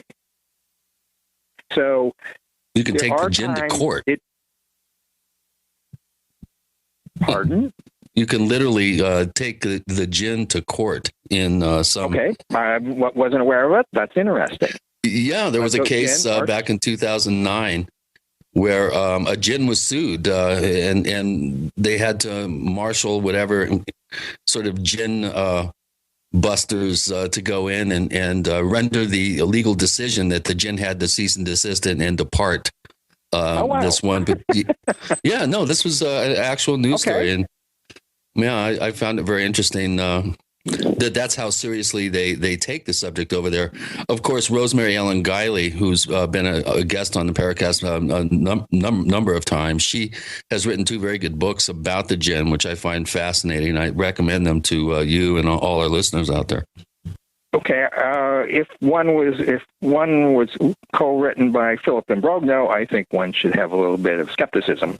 I think we all understand that. But she has since done another book without Imbrogno's participation. Good. Mm-hmm. Let me get back to this core aspect of defining a trickster, and let's try to personalize it as much as possible.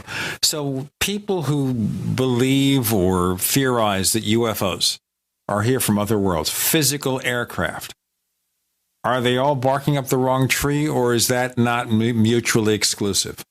I think it's probably barking up the wrong tree, but there might be something. It's a hypothesis that can be pursued.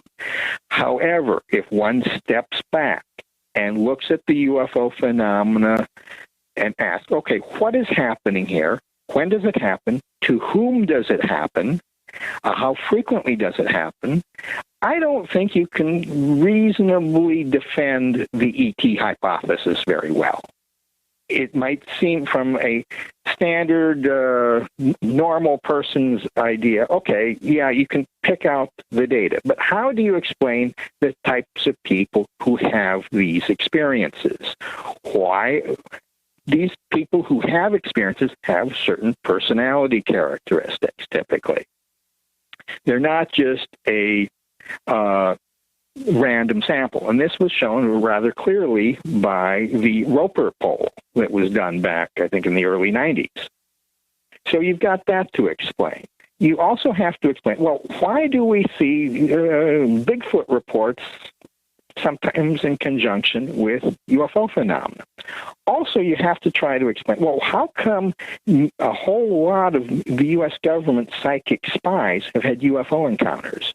None of these really make sense in terms of, okay, these are physical craft coming from other planets. They're sort of like us, but they're more advanced. That does not make sense. There are a number of factors that are associated with UFO phenomena that really are not well explained by the nuts and bolts perspective. So you just step back and look at the UFO phenomena. Why is it completely marginalized? Why these phenomena have been reported for thousands of years? Why aren't scientists open? There's reasons for that, and it has nothing. And those reasons cannot be explained by a nuts and bolts approach. That's just how it is. Boy, you're preaching to the choir here. They're coming at the phenomena with sort of a predisposed idea. They don't step back and, okay, what kinds of phenomena are around the UFO phenomenon? How do we explain them? They don't have explanations for these. The personality characteristics of the witnesses, the visceral reaction against it by mainstream science, the ephemeral nature of these phenomena, and the fact that these phenomena have been reported literally for thousands of years. George, let me take a case history here because something that's maybe somewhat implied there. So if there are specific characteristics that we look forward to in people who see UFOs, does that mean if you put two people in the street and one person says, there's that big, solid, bright, silvery object flying up there, the person next to him has a fully different background and cultural upbringing, would he or she see the same thing? Sometimes they do. Sometimes they don't. I know cases where people have seen pretty much identical things. Other times when it's pretty clear only a few people see them. This also happens in seance phenomena. If you go back 100 years ago and read the accounts of spiritual seances, some people would start to see or experience phenomena. A few minutes or a half an hour later, other people would start to experience it as well under those kinds of conditions. So, yes, these phenomena are different. Sometimes the phenomena will appear to pretty much everyone in the vicinity. Other times, only a few people will see them or experience them. That's a characteristic. That has to be explained. No. And there's also tells us something about the nature of the phenomena. There's also, it seems to me, there's a hint of sort of magnetism, if you will. Some people attract these types of experiences to them. And in the case of someone like a Uri Geller, it even then rolls over and has an effect on other people around him during some of these experiences. What's your take on him? He was studied back at SRI. He was quite celebrated in the 70s. Pretty inexplicable events were documented occurring around him. Some truly mysterious, others maybe deception was involved on the part of Geller. What is your take on someone like a Uri Geller? Geller is extraordinarily interesting, and there's been a very good BBC documentary that was on YouTube, maybe still is, and I think maybe on Vimeo. And at the end of it, Geller comes out and says he doesn't really care, doesn't really want people to know whether he's psychic or he's a fake. He's very, very trickster in a lot of ways. Oh, boy. Now, this is getting more fascinating, and we want to get into this in more detail in the next segment, not just have 15, 20 seconds to talk about, then say, all right, stop the sentence, let's go on. How's that?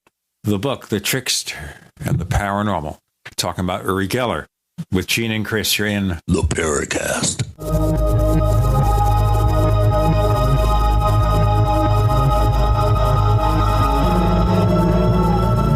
Headlines, suspensions, FCC investigations. That's Mancow for you. Hear him here. GCN. So here's what happened. I was placing an order online. The site went down. It took hours before it returned, but I'd already placed the order with another company. If your site goes down, you could lose business. And if you have a business or personal site, you'll want to know it's easy to run and it will stay online. At iWeb, your site is hosted on one of the most reliable networks in the world. Talk to a sales rep at iWeb.com. Use the promo code TechNightOwl for a special discount. First came Attack of the Rockoids, and it was a critically acclaimed success. And now there's The Coming of the Protectors. A former military intelligence man is contacted by a space woman in a dream that turns out to be a nightmare because evil forces on her distant planet are planning to conquer the Earth. This is gripping science fiction of the classic kind. Attack of the Rockoids and The Coming of the Protectors. Find out more at rockoids.com. That's Rockoids, ROCKOIDS.com. The knowledge of the ancients, tried and true, trusted herbs and extracts fused with the latest nutraceutical science. Introducing the all-new Ancient Defense Herbal Immunity Blend, crafted with over 14 key ancient herbs and extracts to supercharge and prepare your body for what experts admit is the most dangerous season of the year. We have rejected hundreds of other formulations in our quest to bring you what is simply the most powerful and comprehensive proprietary formula that we have ever created in the realm of herbal immunity. For the last 2 years, our team has been working with top doctors, nutritionists, and chemists to develop the ultimate nutraceutical formulation. Experience the benefits of combining over 14 ancient herbs and extracts with exciting new advances in nutraceutical science. Now is the time to secure Ancient Defense for you and your family. Visit ancientdefense.com or call 888-253-3139. That's ancientdefense.com. Do you have relatives and friends that are convinced there is no need ever to prepare for any kind of emergency? Are these also folks you buy Christmas presents for? At 30dayfoodsupply.com, we can solve both of these problems at the same time. Go to 30dayfoodsupply.com or call 541-229-0010. We can ship your Christmas presents directly to them. Choose from our original $99 30-day food supply, our long-term storage vegan burger mixes, and other oatmeal, soups, porridges, beans, and granolas for everyday use. All products are non-GMO, MSG-free, and vegetarian. Most are gluten, soy, and nut-free. Call 541-229-0010 today. Oregon Trail Foods and 30dayfoodsupply.com keep prices low, cutting out the middleman by buying directly from their producers in Oregon. Remember, only $10 ships your entire order to the lower 48. Visit the website 30dayfoodsupply.com. Call 541-229-0010. 30dayfoodsupply.com. 541-229-0010. What looks good under your Christmas tree and tastes even better? Big Berkey water filters. Yes, the gift of clean water. A gift that provides a great foundation for achieving good health in the lives of your loved ones. A Big Berkey water filter gives them protection from bacteria, heavy metals, chlorine, fluoride, pesticides and herbicides, VOCs and more. And best of all, a Big Berkey water filter is a gift that lasts for many years with no additional investment. And that saves time and money in filter replacements that other water filters require and are even powerful enough to purify treated, untreated, or even stagnant pond water. As always, all orders over $50 are shipped free, and GCN listeners get 5% off all ceramic filter systems. Order online at BigBerkeyWaterFilters.com, spelled Big, B-E-R-K-E-Y, waterfilters.com, or call 877-99-BERKEY. That's 877-99-B-E-R-K-E-Y. Gift well this Christmas. Give a Big Berkey water filter. Hi, this is Nick Pope. You're listening to the Paracast. All right. Uri Geller, George Hansen. Real, fake, or somewhere in between? Probably both and somewhere in between. And Geller has admitted to using trickery in the past. In fact, his autobiography, he comes out and says that he has used magic tricks. He's also been a guest of honor at a very large magic convention. He was very well received among magicians, people who perform tricks. But he's also very well regarded among some of the scientists at SRI who investigated him. And in the BBC documentary, there are some very impressive accounts of what Geller has done.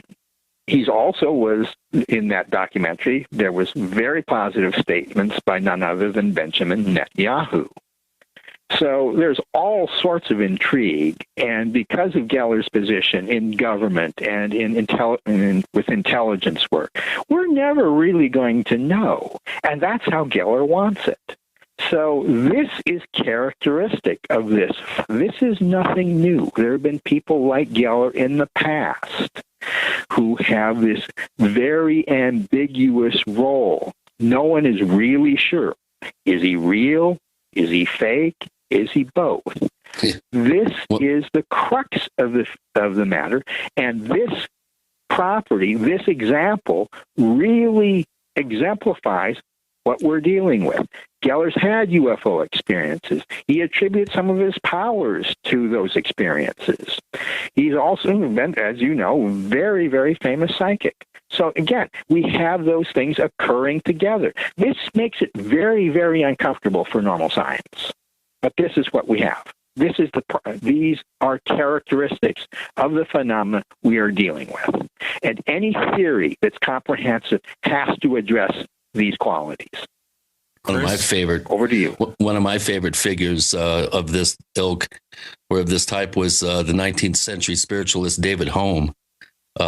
Amazing accounts of witnesses of some of his alleged abilities, floating out a window of a 14-story window of a hotel and floating back in the other window, hanging, going up into the air and hanging, levitating up towards the top of the ceiling, manifesting spectral musicians, any number of very mind-warpingly bizarre experiences that people claim they had around the guy. Yes, so Daniel Hume was a particularly interesting character. However, he was never convincingly caught in fraud. There were, I found about 3 allegations that had a little bit of merit, but a very great much larger number of people who attested to his genuineness. So the deception there might have been some, but not nearly to the extent of Uri Geller. And even skeptics, people like Ray Hyman or Peter Lamont, who've written on Daniel Hume, have come away a little bit puzzled, and they can't fully explain it. They do believe he was using tricks, but they don't really know how. So Hume, also like Geller, has this sort of ambiguous role and very perplexing case. So yes, we kind of walk away and wonder, well, what's real here? And again, this is a property of the paranormal or supernatural, and our understanding of it must encompass this aspect. Let me tell you a little story about Uri Geller. Never met him, always was skeptical to some degree. And back in the 70s, I was dating a young woman, an actress, singer, who told me at the time she saw Uri Geller on a TV interview show. She had a spoon in her hand that then proceeded to bend. Now, she had no reason to fake me out or lie to me. So I accept the fact that this happened to her.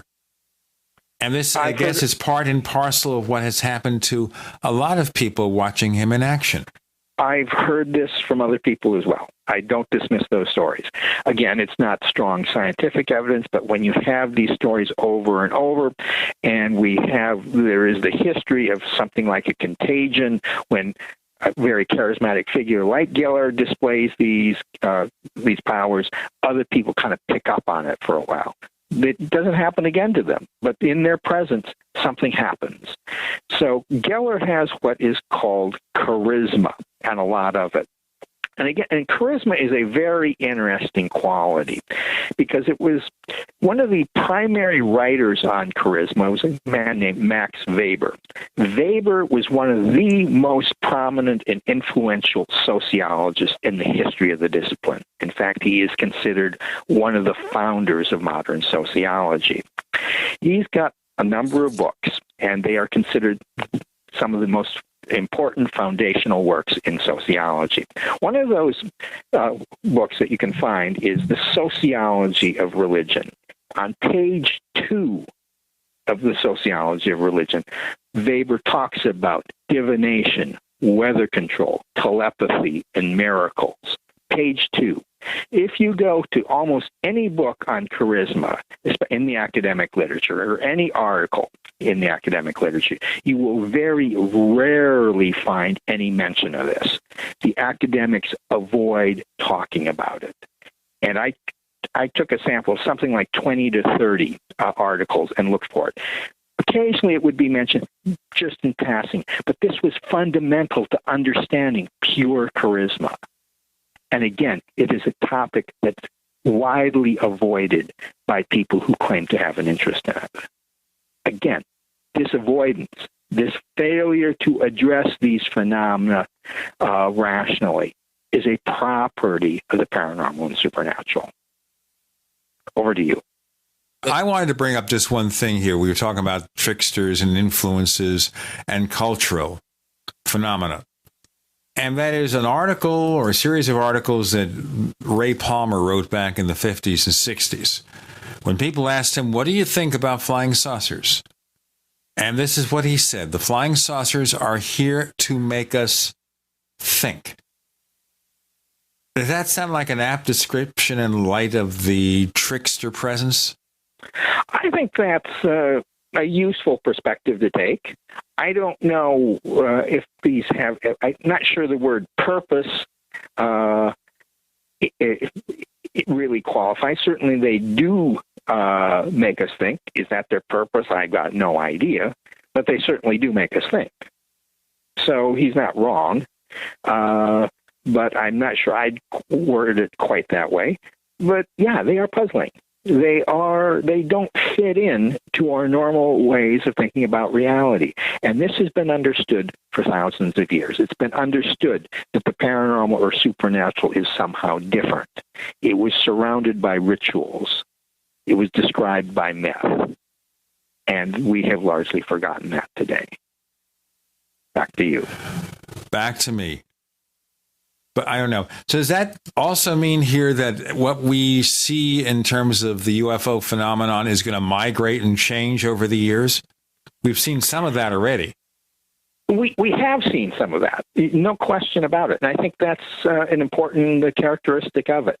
And when it does change and when it does appear in certain places, not others, we need to pay attention to that. There may be some good reason for that, but these phenomena typically tend to shift, and somehow they reflect and are shaped by our consciousness of them.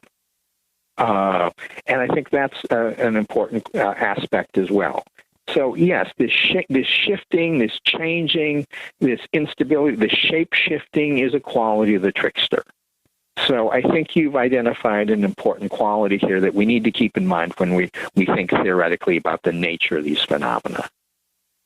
Back to you. So does that take us in a direction where we can wonder what will the UFO phenomenon be like 50 years from now compared to now? Well, it may. These phenomena tend to be reflective of the culture. A couple examples that I use. One was the 1960s. 1960s were a time of really dramatic social change. You had the sexual revolution, you had the hippies, you had the space exploration, you had the civil rights movement. It was a time of a lot of change. Between 1964 and 1968, there was what was called a pandemic UFO wave. It was also a time of great creativity in the culture. Jacques Vallée was working on his book. But at the very same time, there were anthropologists writing very innovative works on ritual and myth. So that's one period where you saw the UFO phenomena flourish and appear that was accompanied by things going on in the culture. Another example I use is the fall of the Berlin Wall and Eastern Europe. 1989. Right, and that's an area where we should, let's focus on that in our next segment about the fall of the Berlin Wall. George Hansen joining Gene and Chris, you're in the Paracast.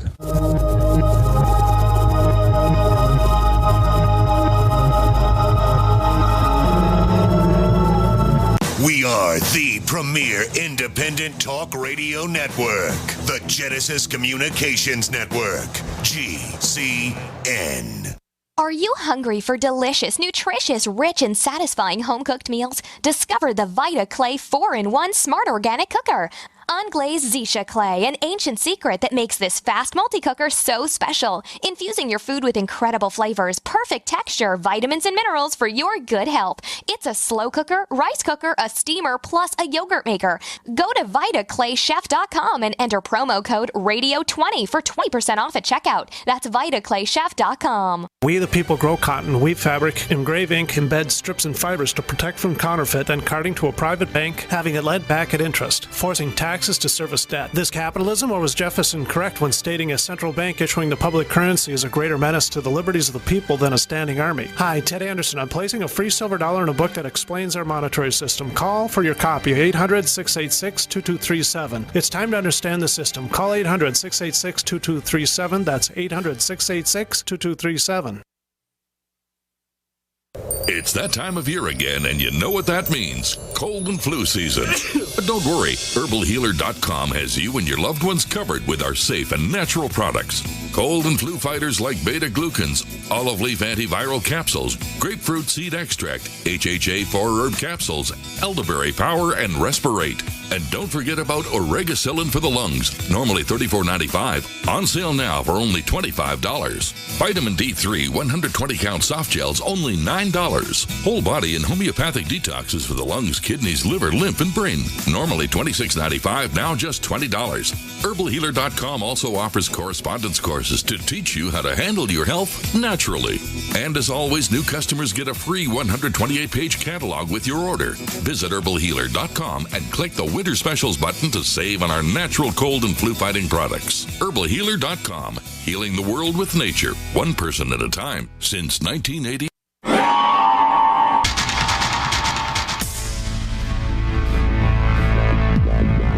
Welcome back to the Paracast, the gold standard of paranormal radio. And now, here's Gene Steinberg.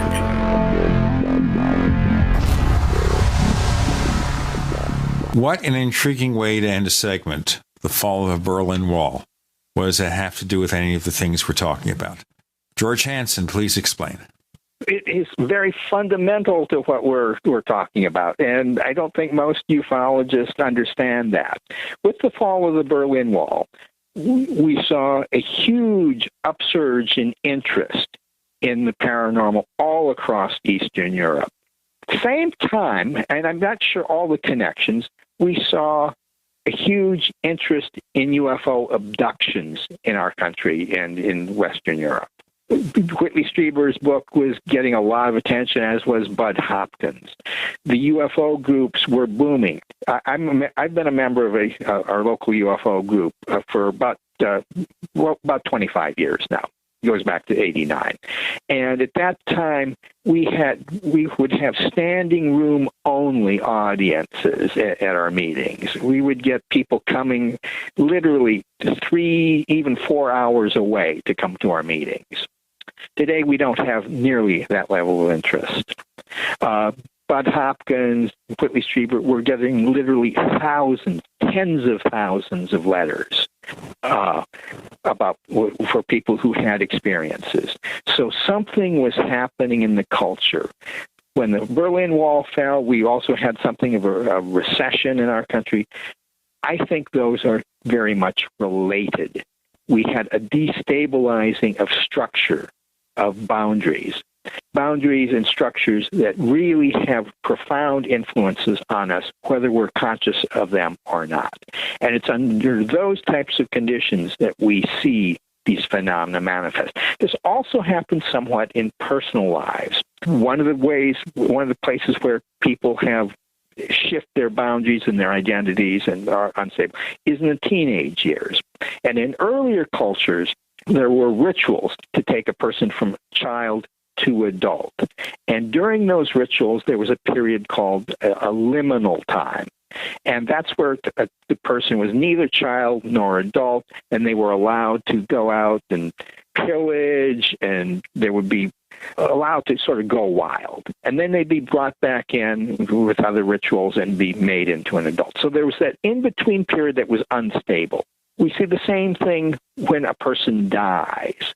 There's a period of mourning, and in some cases, in most cases, it's rather disruptive to a family situation, even if it's expected. And there would be rituals to contain that. But it's during those periods that people were much more likely to see apparitions of the deceased, whether they knew they were dead or not.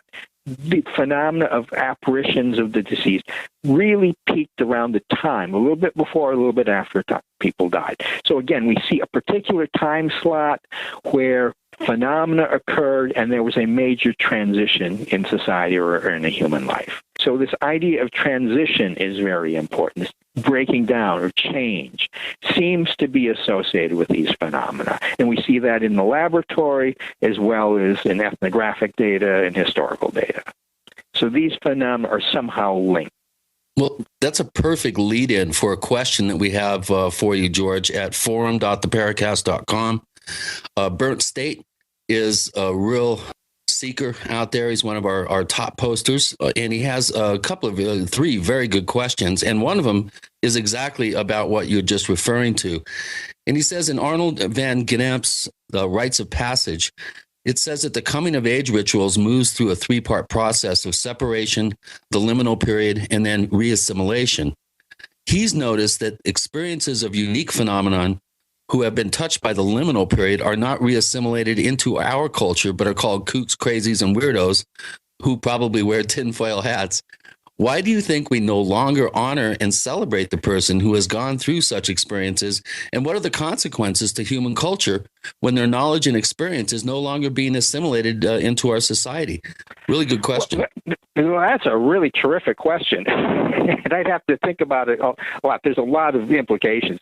This questioner here obviously has done a lot of study because he's quite right. People who have these experiences often are not effectively reintegrated into the culture. So they seek out UFO groups and other paranormal groups to try to make some sense of what they underwent. What are the implications for it? Well, it's hard to know for sure, but I think when these phenomena are not recognized, it's not altogether healthy for a society. And you will have certain types of breakdowns. These phenomena tend to erupt somehow in periods where it's unexpected. I'm not ready to make any real statements as to what we should expect. I've been thinking about this a lot, and I will be continuing to think about it. But your questioner has raised a very, very significant point. When we ignore these phenomena, they tend to erupt in ways that we don't expect. I'm not quite ready to say too much more right now, but it's an excellent point. Here's a follow-up to that. In your opinion, are there strategies that an individual can use to enter the liminal zone? And if so, what are the dangers of getting up close to the trickster? Given the lack of current support, how should a person go about reassimilating themselves into society following such experiences? I could probably take a stab at that one as well. Well, go ahead. Go ahead and take a stab, and give me a little bit of time. Well, keep an open mind and get a support structure around you of people that know you're not a kook, a crazy wearing a tinfoil hat. And, start individual by individual. Find a support structure that you can rely on, and then take it with baby steps, one step at a time. I think joining groups, I've always kind of used the Groucho maxim of I'd never be a member of a group that would have me as one. But the group, by the way, may think the same of you. Probably. I turned Stephen Greer down for a lifetime membership of CSETI, and I use that very quote. But I would say to have a personal support system around you of individuals who you can bounce some of these issues off of and become more aware of your personal rituals in your life and how those can affect how your life unfolds in the society and in the culture, and be open-minded and become a seeker and continue to ask relevant, important questions, and do your own research and really work at it. It's not something that you're going to learn by turning on the TV, by zeroing in on the internet haphazardly. It's something that you need to allow synchronicity and the signals in your life, be able to identify those and know when it's time to really stop what you're doing and focus on a particular coincidental event that may have some relevance that you're not aware of at the time. Write everything down. That's the one that I always tell everybody. Always write things down, because even though they might seem inconsequential at the moment, 6 months from now, if you look back at these things, you tend to look and see potential patterns. And that's something that I've done, I think, fairly effectively in my life. Well, thank you. I don't have a lot to add to that, but I'd like to reinforce the idea of a support structure. I try to know people in a variety of different groups, not just one or two, and keep contacts open. Also, I generally recommend people, well, don't quit your day job in most cases. Try to keep some kind of order in your life that you can go to and just kind of keep things a little bit separate. I, for instance, rarely talk about paranormal topics in a work situation. If someone wants to bring it up, I'll be happy to talk to them, but I really don't talk about it very openly. But ever since I got involved in this field, I made a point of checking out a variety of different groups, and including skeptics groups. And I think that has been helpful for me anyway. I don't think skeptics groups will be appropriate for most people, but for someone with a probably fairly strong scientific orientation, they can be. So I think you've given some very good advice here. Back to you guys. Here's the third question that Burnt State is asking. It's a good one, too. And we break right after this. Okay. Well, it's a long question, so let's go ahead and we'll take it up in the next segment. But basically, it's like, what is the effect of the digital revolution on this particular transformative personal process that we're talking about? Paranormal phenomena with Gene and Chris. You're in the Paracast. Neighbors, are you tired of dealing with a slow web hosting provider? Well, check out A2 Hosting and their screaming fast Swift server platform. They even have SSDs that load pages 300% faster than the competition. Ready to give your site a speed boost? Well, tell you what, neighbors, head on over to a2hosting.com. That's A2, that's number 2, a2hosting.com. Check out their Prime hosting account. And get this, neighbors, they're even giving you an exclusive 25% off discount for all our listeners. 25%. And remember, their Guru Crew support team is standing by 24/7, 365 days a year to answer any of your questions. Now, to get the discount, use the coupon code GENE when you check out. Making the right decisions is a challenge to investors. Are we going to see economic growth, slide into a recession, or at worst, depression? Hi, Ted Anderson from Midas Resources. We all know when a company acts irresponsibly, divesting ourselves in a move towards safety is prudent. When the market becomes volatile, U.S. Treasuries are a safe haven. But what do you do when the U.S. government overextends itself and spends beyond its means? Many investors are turning toward gold as a common-sense alternative to traditional paper investments. Midas Resources has put together a powerful book titled 10 Reasons to Own Gold, discussing costs, benefits, risks, featuring full-color illustrations, weights, and measures. The book is free and can be yours by calling 800-686-2237. Paper investments are dwarfed by gold's 6,000-year history. Discover how gold may be right for you and your IRA by calling 800-686-2237. Whether buying or it's time for you to sell, the book is free. Call 800-686-2237. The Genesis Communications Network is one of America's premier broadcasters of captivating talk radio. We thank you for listening. Now, just imagine, there are thousands of people who are just as passionate about radio as you are. But what you may not realize is how easy and affordable it is to advertise with us. Radio commercials for your business could be heard on hundreds of radio stations across the U.S. every day. We can help you by creating an effective radio advertising campaign for your company. From script writing to producing your commercial, just like the one you're listening to right now. No other network provides the level of customer service we do. When it comes to radio advertising, we are your one-stop shop. And no matter how big or small your business is, we can help. Email us at advertise@gcnlive.com, and an experienced advertising executive will help you take the first step towards driving more customers to your business or website. Advertise@gcnlive.com. Easy, affordable, effective. What looks good under your Christmas tree and tastes even better? Big Berkey water filters. Yes, the gift of clean water. A gift that provides a great foundation for achieving good health in the lives of your loved ones.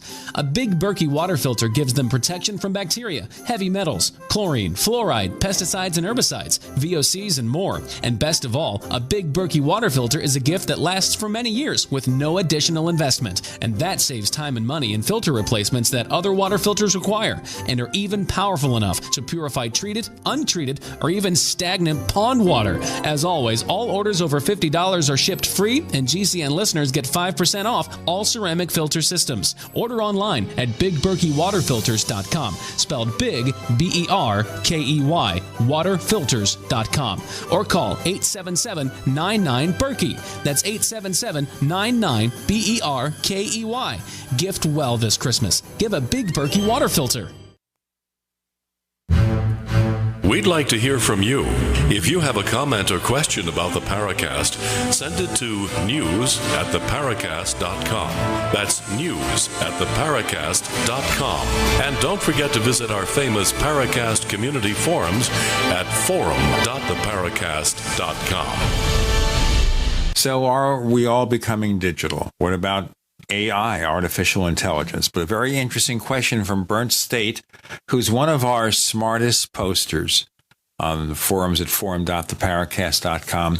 Quick reminder before we get back with Chris's question and George Hansen, go to plus.theparacast.com right now.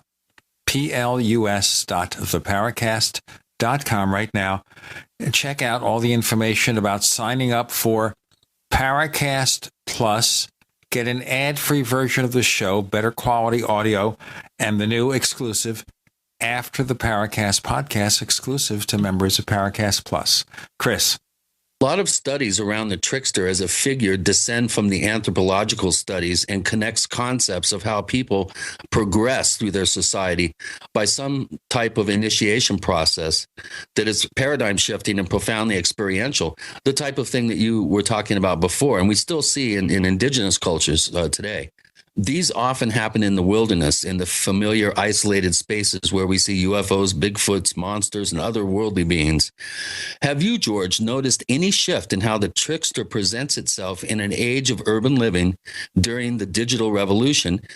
And do you think we can still experience these personally transformative events inside this wilderness of digital culture? Another very good question. Okay, this is very broad, and I'm going to focus it just a little bit. I'd like to talk about the digital revolution and the Internet and the like. It's an extraordinarily good question. One of the people who's written a little bit on it is Eric Davis in his book, Technosis. But I'd like to point out that the Internet itself has had major influences on our culture and society that are very much trickster in nature. First of all, the trickster is typically a boundary destroyer or boundary crosser. And the Internet allows enormous interconnectivity and crossing boundaries, international boundaries. I've communicated with people in Iran, in many other countries. So the boundaries are breaking down. Just the way we think about how our world is built is breaking down. That's partly trickster.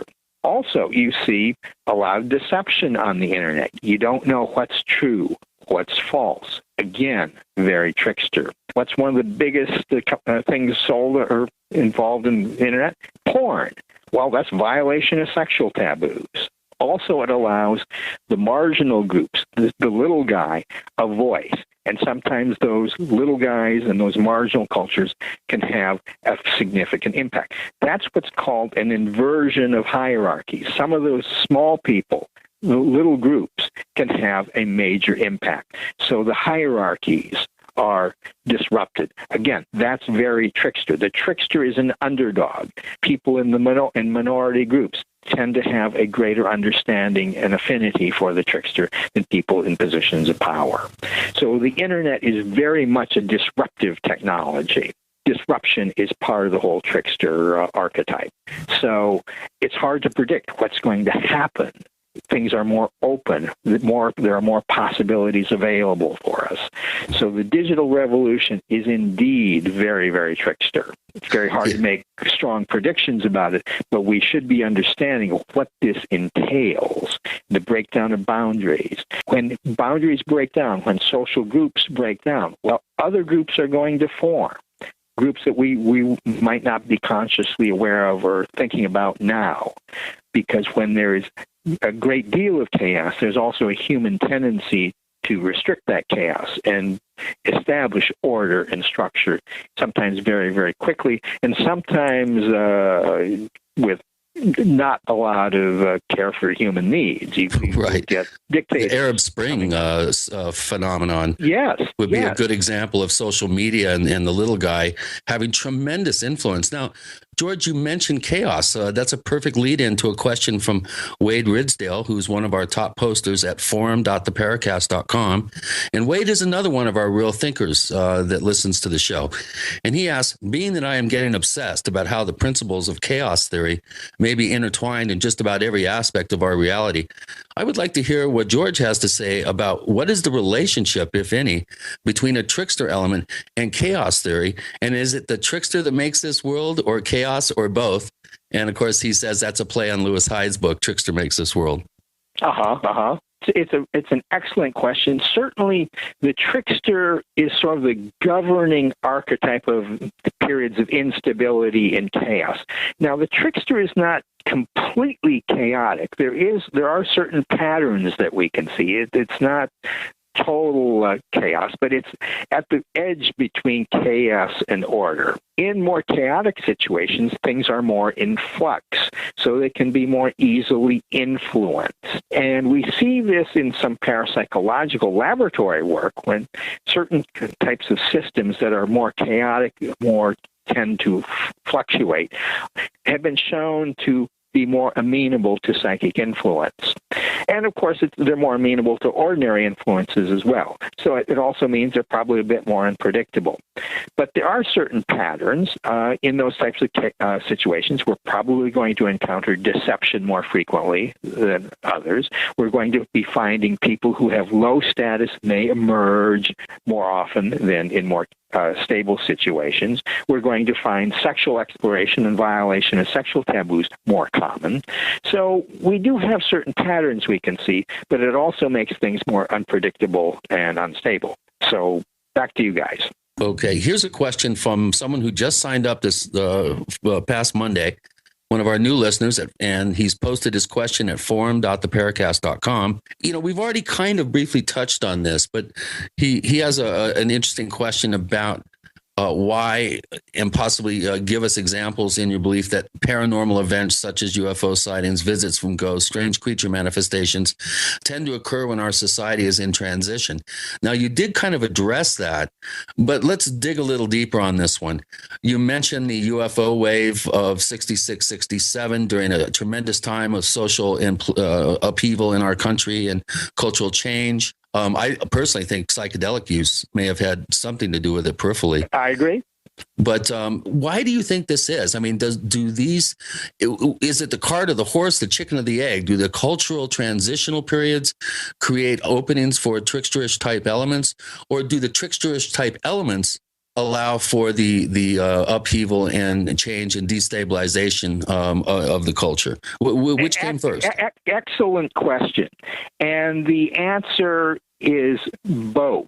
This is a constellation, not a linear cause-effect relationship. It's a bit like synchronicity. Synchronicity is an acausal connecting principle. These things happen together. You can think of it in either direction. And this is a little bit difficult for a lot of people to grasp. Time is irrelevant. This is a constellation.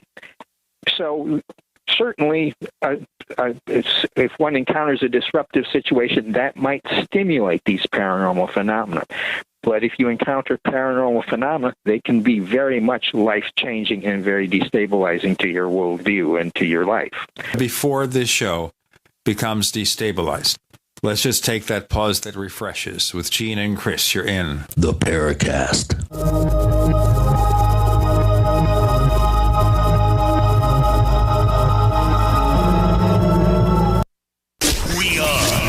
America's largest independently owned communications network, GCN. Graphic Converter is the image manipulation tool for the rest of us. It does not use any database. You get full control of all your files. Want to view the images of a folder? Drag it into Graphic Converter and a powerful browser opens up to show your image files. You could use it for slideshows. You could use it to import images from digital cameras or from scanners. Need to do some image editing? You can do that too in Graphic Converter. Also print catalogs. Convert from so many formats I can't even list them. Download now to see if Graphic Converter is good for you, like 1.5 million other users. Guess what? You could save money when you buy Graphic Converter. Use the coupon code Night Owl. Use the coupon code Night Owl to get a special price for Graphic Converter. Go to lemkesoft.com. That's LEMKEsoft.com. lemkesoft.com. LEMKEsoft.com. Time waits for no one. That's why you should hurry to not miss the Freeze Dry Guy's end-of-year case lot sale. Go to freezedryguy.com or call 866-404-3663 to receive 20 to 25% off Mountain House freeze-dried foods. Mountain House, the gold standard in long-term storage products, include real freeze-dried meats, entrees, eggs, fruits, and vegetables. Yes, 20 to 25% off now. Also receive 30% off other selected Mountain House foods and receive 30% off selected Packaway brand dehydrated foods. Just call 866-404-3663 and ask for the Freeze Dry Guy. Plus long-range patrol ration eggs and ham at superb discounts. But these are extremely hard to find and nearly gone, so call today. Ask about our LRP ice cream bars too. Some items limited to stock on hand. And remember, the Freeze Dry Guy pays for shipping to your door within the lower 48 states. Order now. Don't miss out on the Freeze Dry Guy's end-of-year case lot sale. Call 866-404-3663 or visit freezedryguy.com. I'm Kay Swirling from KSCO Radio in Santa Cruz. I'm 93 years old, and I'm a big fan of Alex Jones because he has the courage to speak his mind more than just about anyone I know. Alex is just as bothered as I am about all the advertising you hear for toxic prescription drugs that make you sicker, not healthy. I prefer to give my body all 90 essential nutrients it needs for life to prevent disease, not compound it. My favorite complete supplement is Beyond Tangy Tangerine from Youngevity, which I take every day along with EFA Plus and Beyond OsteoFX. I recommend you go online to InfoWarsTeam.com to purchase these products and make them part of your daily regimen to get healthy and live longer. InfoWarsTeam.com. Don't complain about your cable bill going up and up and up. Do something about it. Grab a pencil and jot down this special number, 1-855-905-MY-TV. The more cable TV rates go up, the better digital satellite TV looks. Say goodbye to the cable guy and get more of your favorite channels in 100% digital quality for less money. Call 1-855-905-MY-TV. Sign up for packages starting as low as $19.99 and there's no equipment to buy. You get free HD TV upgrade, a free DVR upgrade, and free professional installation. You control what you watch when you watch it. Record your favorite shows, pause and rewind live TV, even skip the commercials. Watch local channels too. At just $19.99, what are you waiting for? Pull out your major credit or debit card. Call 1-855-905-MY-TV. 1-855-905-MY-TV. Say goodbye to the cable guy. Cut costs and get more. 1-855-905-MY-TV. 1-855-905-MY-TV.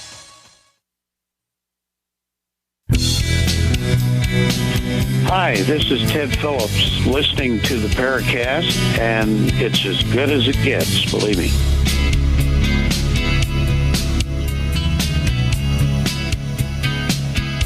We have George Hansen, author of The Trickster and the Paranormal. And we've talked so much about tricksters and abductions and other subjects. Let's get to the book here. Let's focus on that for the remaining two segments, although everything goes back to that book. Why did you write that book? Why did you feel the need to set all this down and make it available for people to read for posterity, George Hansen? Well, that's a very good question. I had worked in parapsychology laboratories for 8 years, as I'd mentioned. And there were certain aspects of that experience I just didn't quite understand.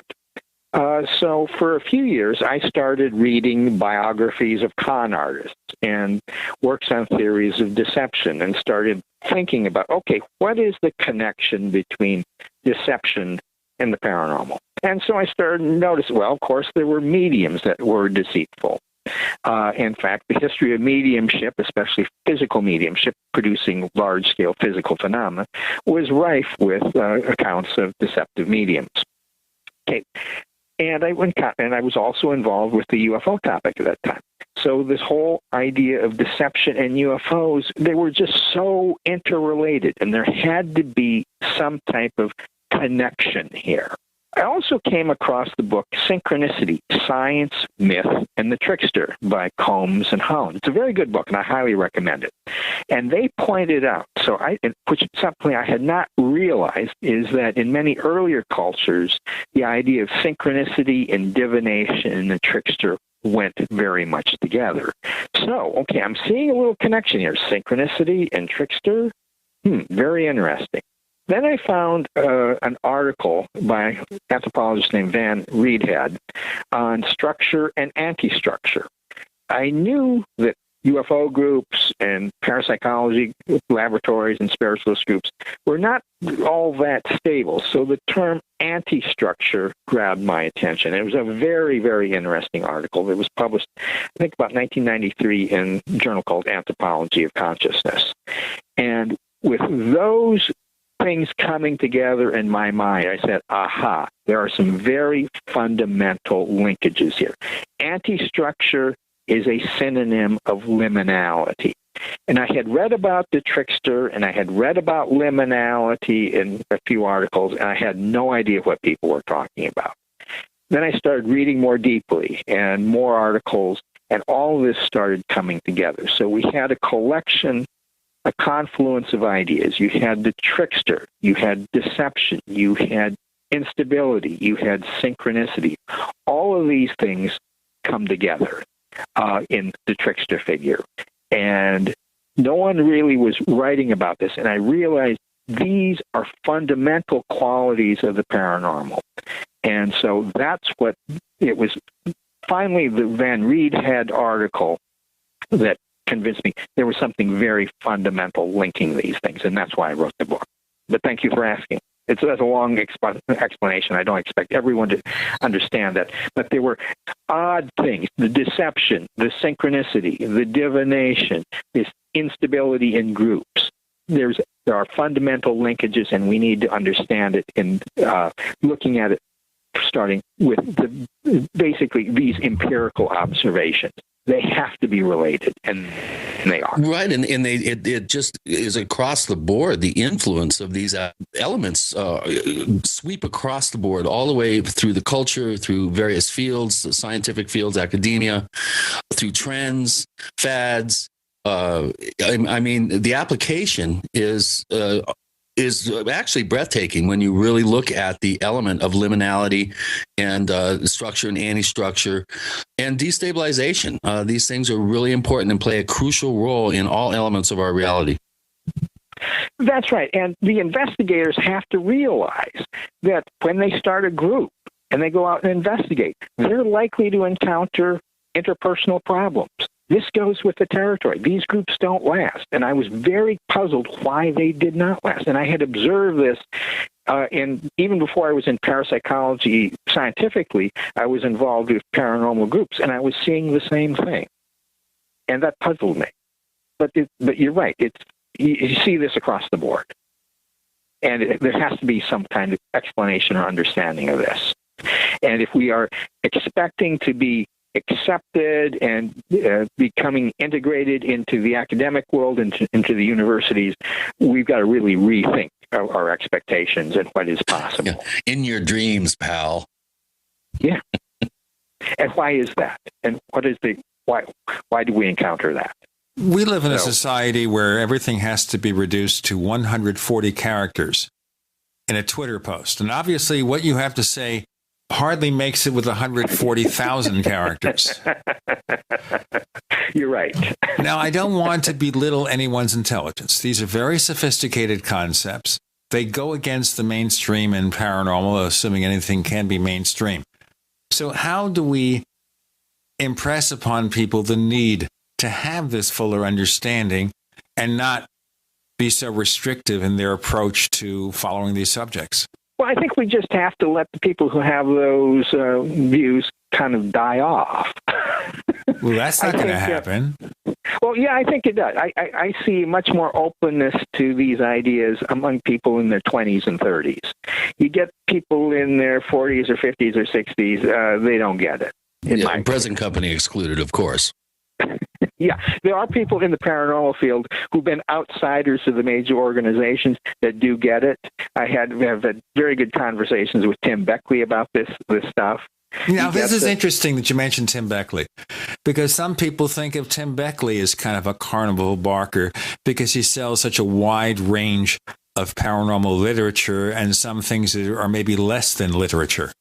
Oh, yeah, absolutely. But he knows lots of stuff, and he understands it. So, yeah, he's a very marginal figure, and he's been involved even in his teenage years, and he's made a go of it. So he is really worth listening to, but most people won't because, like just what you're saying. He put out a very good, very nice volume on Jim Moseley, who's one of my heroes. And Moseley, likewise, is very much a trickster figure. Well, Jim, of course, was one of my closest friends in the world, and I'm sure he was a close friend of yours. And I knew him since the 1960s. He is the guest who probably appeared the most on the Paracast from the very first episode until just a few months before he died.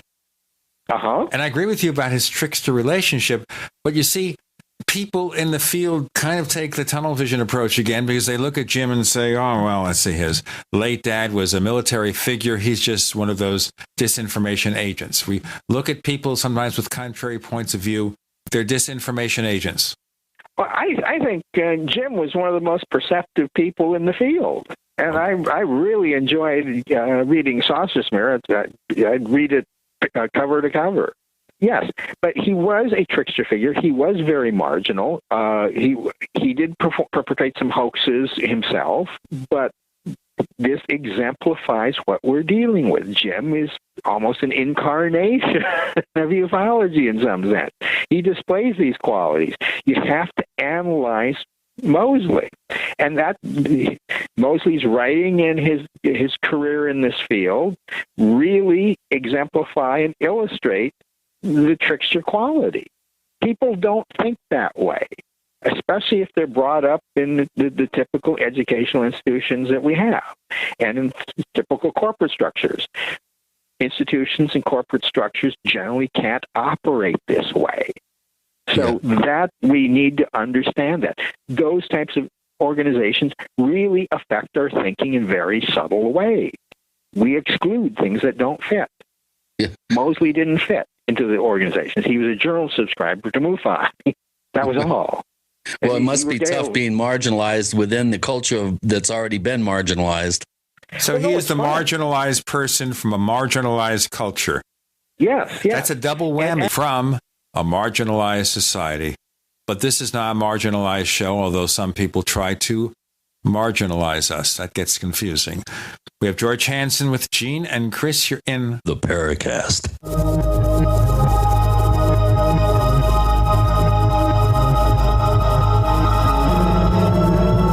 A little right, a little left, but always independent-minded. The Genesis Communications Network, GCN. Attack of the Rockoids has been well received by critics and readers alike. It's a thrill-a-minute story you'll never forget. A former U.S. military intelligence officer is haunted by intense dreams about a beautiful woman pleading for his help after a terrible battle in outer space. But the dreams turn out to be true and thrust him into a telepathic love affair with a woman whose faraway planet is intent on destroying the Earth. And now the gripping tale continues in The Coming of the Protectors. It's the second book of the Rockoids trilogy, a galaxy-spanning adventure that pits our hapless heroes against powerful, fanatical enemies that threaten the lives of freedom-loving beings everywhere. Attack of the Rockoids and The Coming of the Protectors. Classic science fiction at its best, available now. For more details, visit rockoids.com. That's ROCKOIDS.com. Ever need direction or guidance? Ask the Light. Like to have a quick source of insight and inspiration? Ask the Light. Would you like an easy way to spread kindness in this crazy world? Ask the Light. Ask the Light miracle cards from AskTheLight.com were created in the aftermath of a true miracle. Beautiful underwater photography capturing the dance of water and light are combined with inspirational words to create the 53-card deck of Ask the Light miracle cards in a custom, easy carry box. Ask the Light miracle cards speak directly to your heart and opens you to everyday miracles. Spread some kindness by giving a card away. It's a great way to connect with people. These cards bring blessings to all that experience them. Experience the many benefits for yourself. Visit AskTheLight.com to enjoy early holiday specials. Buy one deck for $18.50 or two for $30. They make great gifts for friends and family too. Ask the Light miracle cards at AskTheLight.com. We all have our own idea about what being safe and secure means. The door's locked, bills are paid, you've got a job that keeps the lights on, and a home to call your own. But what happens when Mother Nature throws a curveball? I'm telling you to take cover. Are you prepared to live without electricity or passable roads for weeks at a time? Do you even have a plan B? If you do, are you willing to bet your life on it? Children left with no homes. And no one's coming to help them. The first step towards self-reliance in the face of disaster is a visit to MyPatriotSupply.com. There you'll find the absolute best prices on storable foods, non-GMO seeds, emergency water filtration devices, and so much more. All orders over $49 qualify for free shipping in the lower 48 states. Call 866-229-0927. That's 866-229-0927 and speak to one of our preparedness advisors today, or visit us at MyPatriotSupply.com. Remember, before it's time to survive, it's time to prepare. This alert just came in. This special announcement is for business owners and leaders of organizations who've been waiting for the right time to build. General Steel has made it impossible to wait any longer with rock-bottom prices that could save you thousands. That's right, General Steel, America's leader in pre-engineered structures, is offering buildings at prices you will never see again. Don't miss these prices. A 50 by 100 for $35,000. You heard right. That's 5,000 square feet for $35,000. Manufacturers, if you need a larger building, try a 100 by 100 commercial building for $129,000. You can't afford to rent with these prices. Imagine a 70 by 100-foot church building for under $69,000. With the economy improving and interest rates still at historic lows, you can't afford to wait. So call 866-91-STEEL. Lock in your price now. Call 866-91-STEEL. That's 866-917-8335.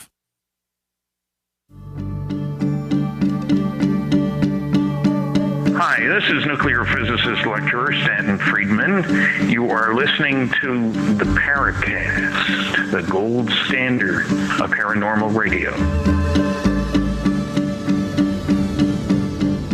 So we all agree, Jim Moseley, my old friend, was one of the most interesting characters to ever come across in the UFO field.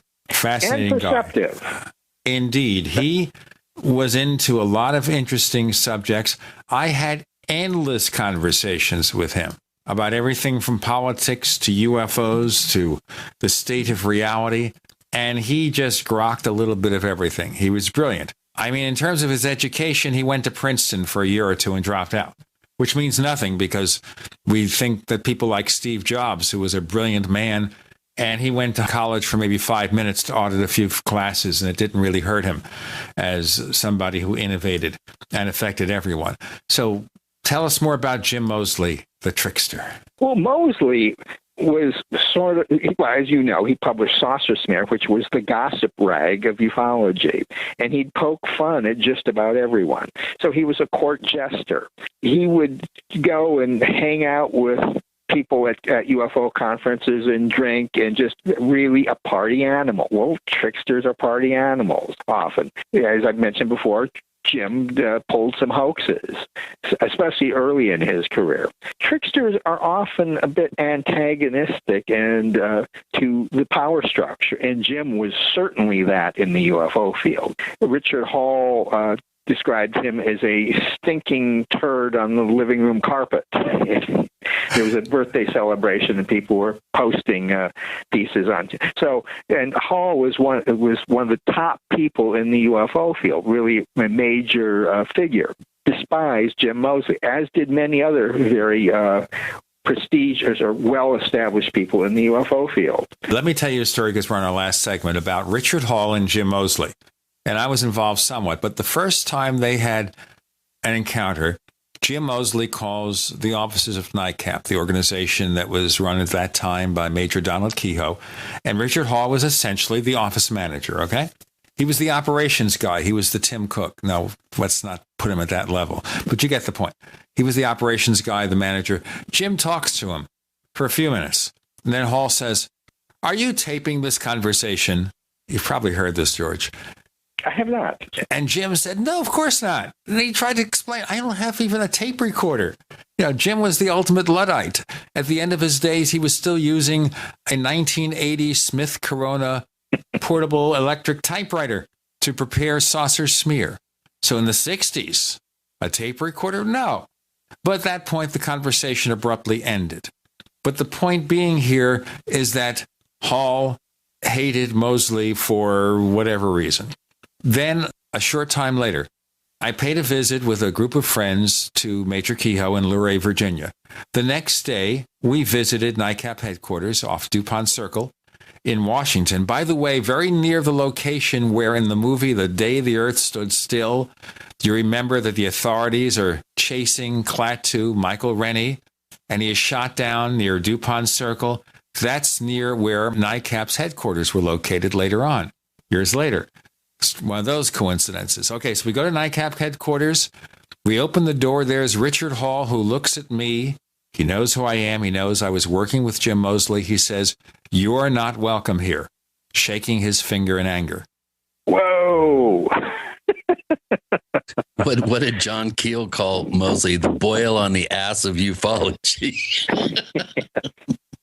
So, yeah, the tricksters evoke that kind of response, especially from people who have very high status. That's what you can expect. And the tricksters can be very perceptive, and you need to listen to them, but don't expect them to be well accepted anytime soon. So, yes. Well, we have one more question from our question forum at forum.theparacast.com. And this comes from another one of our real insightful posters, Polterwurst. He's in Germany. Any of your own experiences that convinced you there is definitely a conscious reality, quote unquote, outside of our heads? Or could it all just be an illusion? Which he says, I guess, would be one big tricksterism in and of itself. Well, the laboratory-based research in parapsychology indicates that it's not just an illusion. There are real phenomena here. ESP, mind over matter, that it may be a very different kind of reality than we think it is. But no, these phenomena exist. They are not simply illusory, period. So above and beyond, there's an external reality. Yes, our world has certain phenomena that occur that we cannot explain by conventional science. So how do we get there? How do we get past the tiny corner of the world in which UFO and general paranormal research exists? And how do we go to the next step to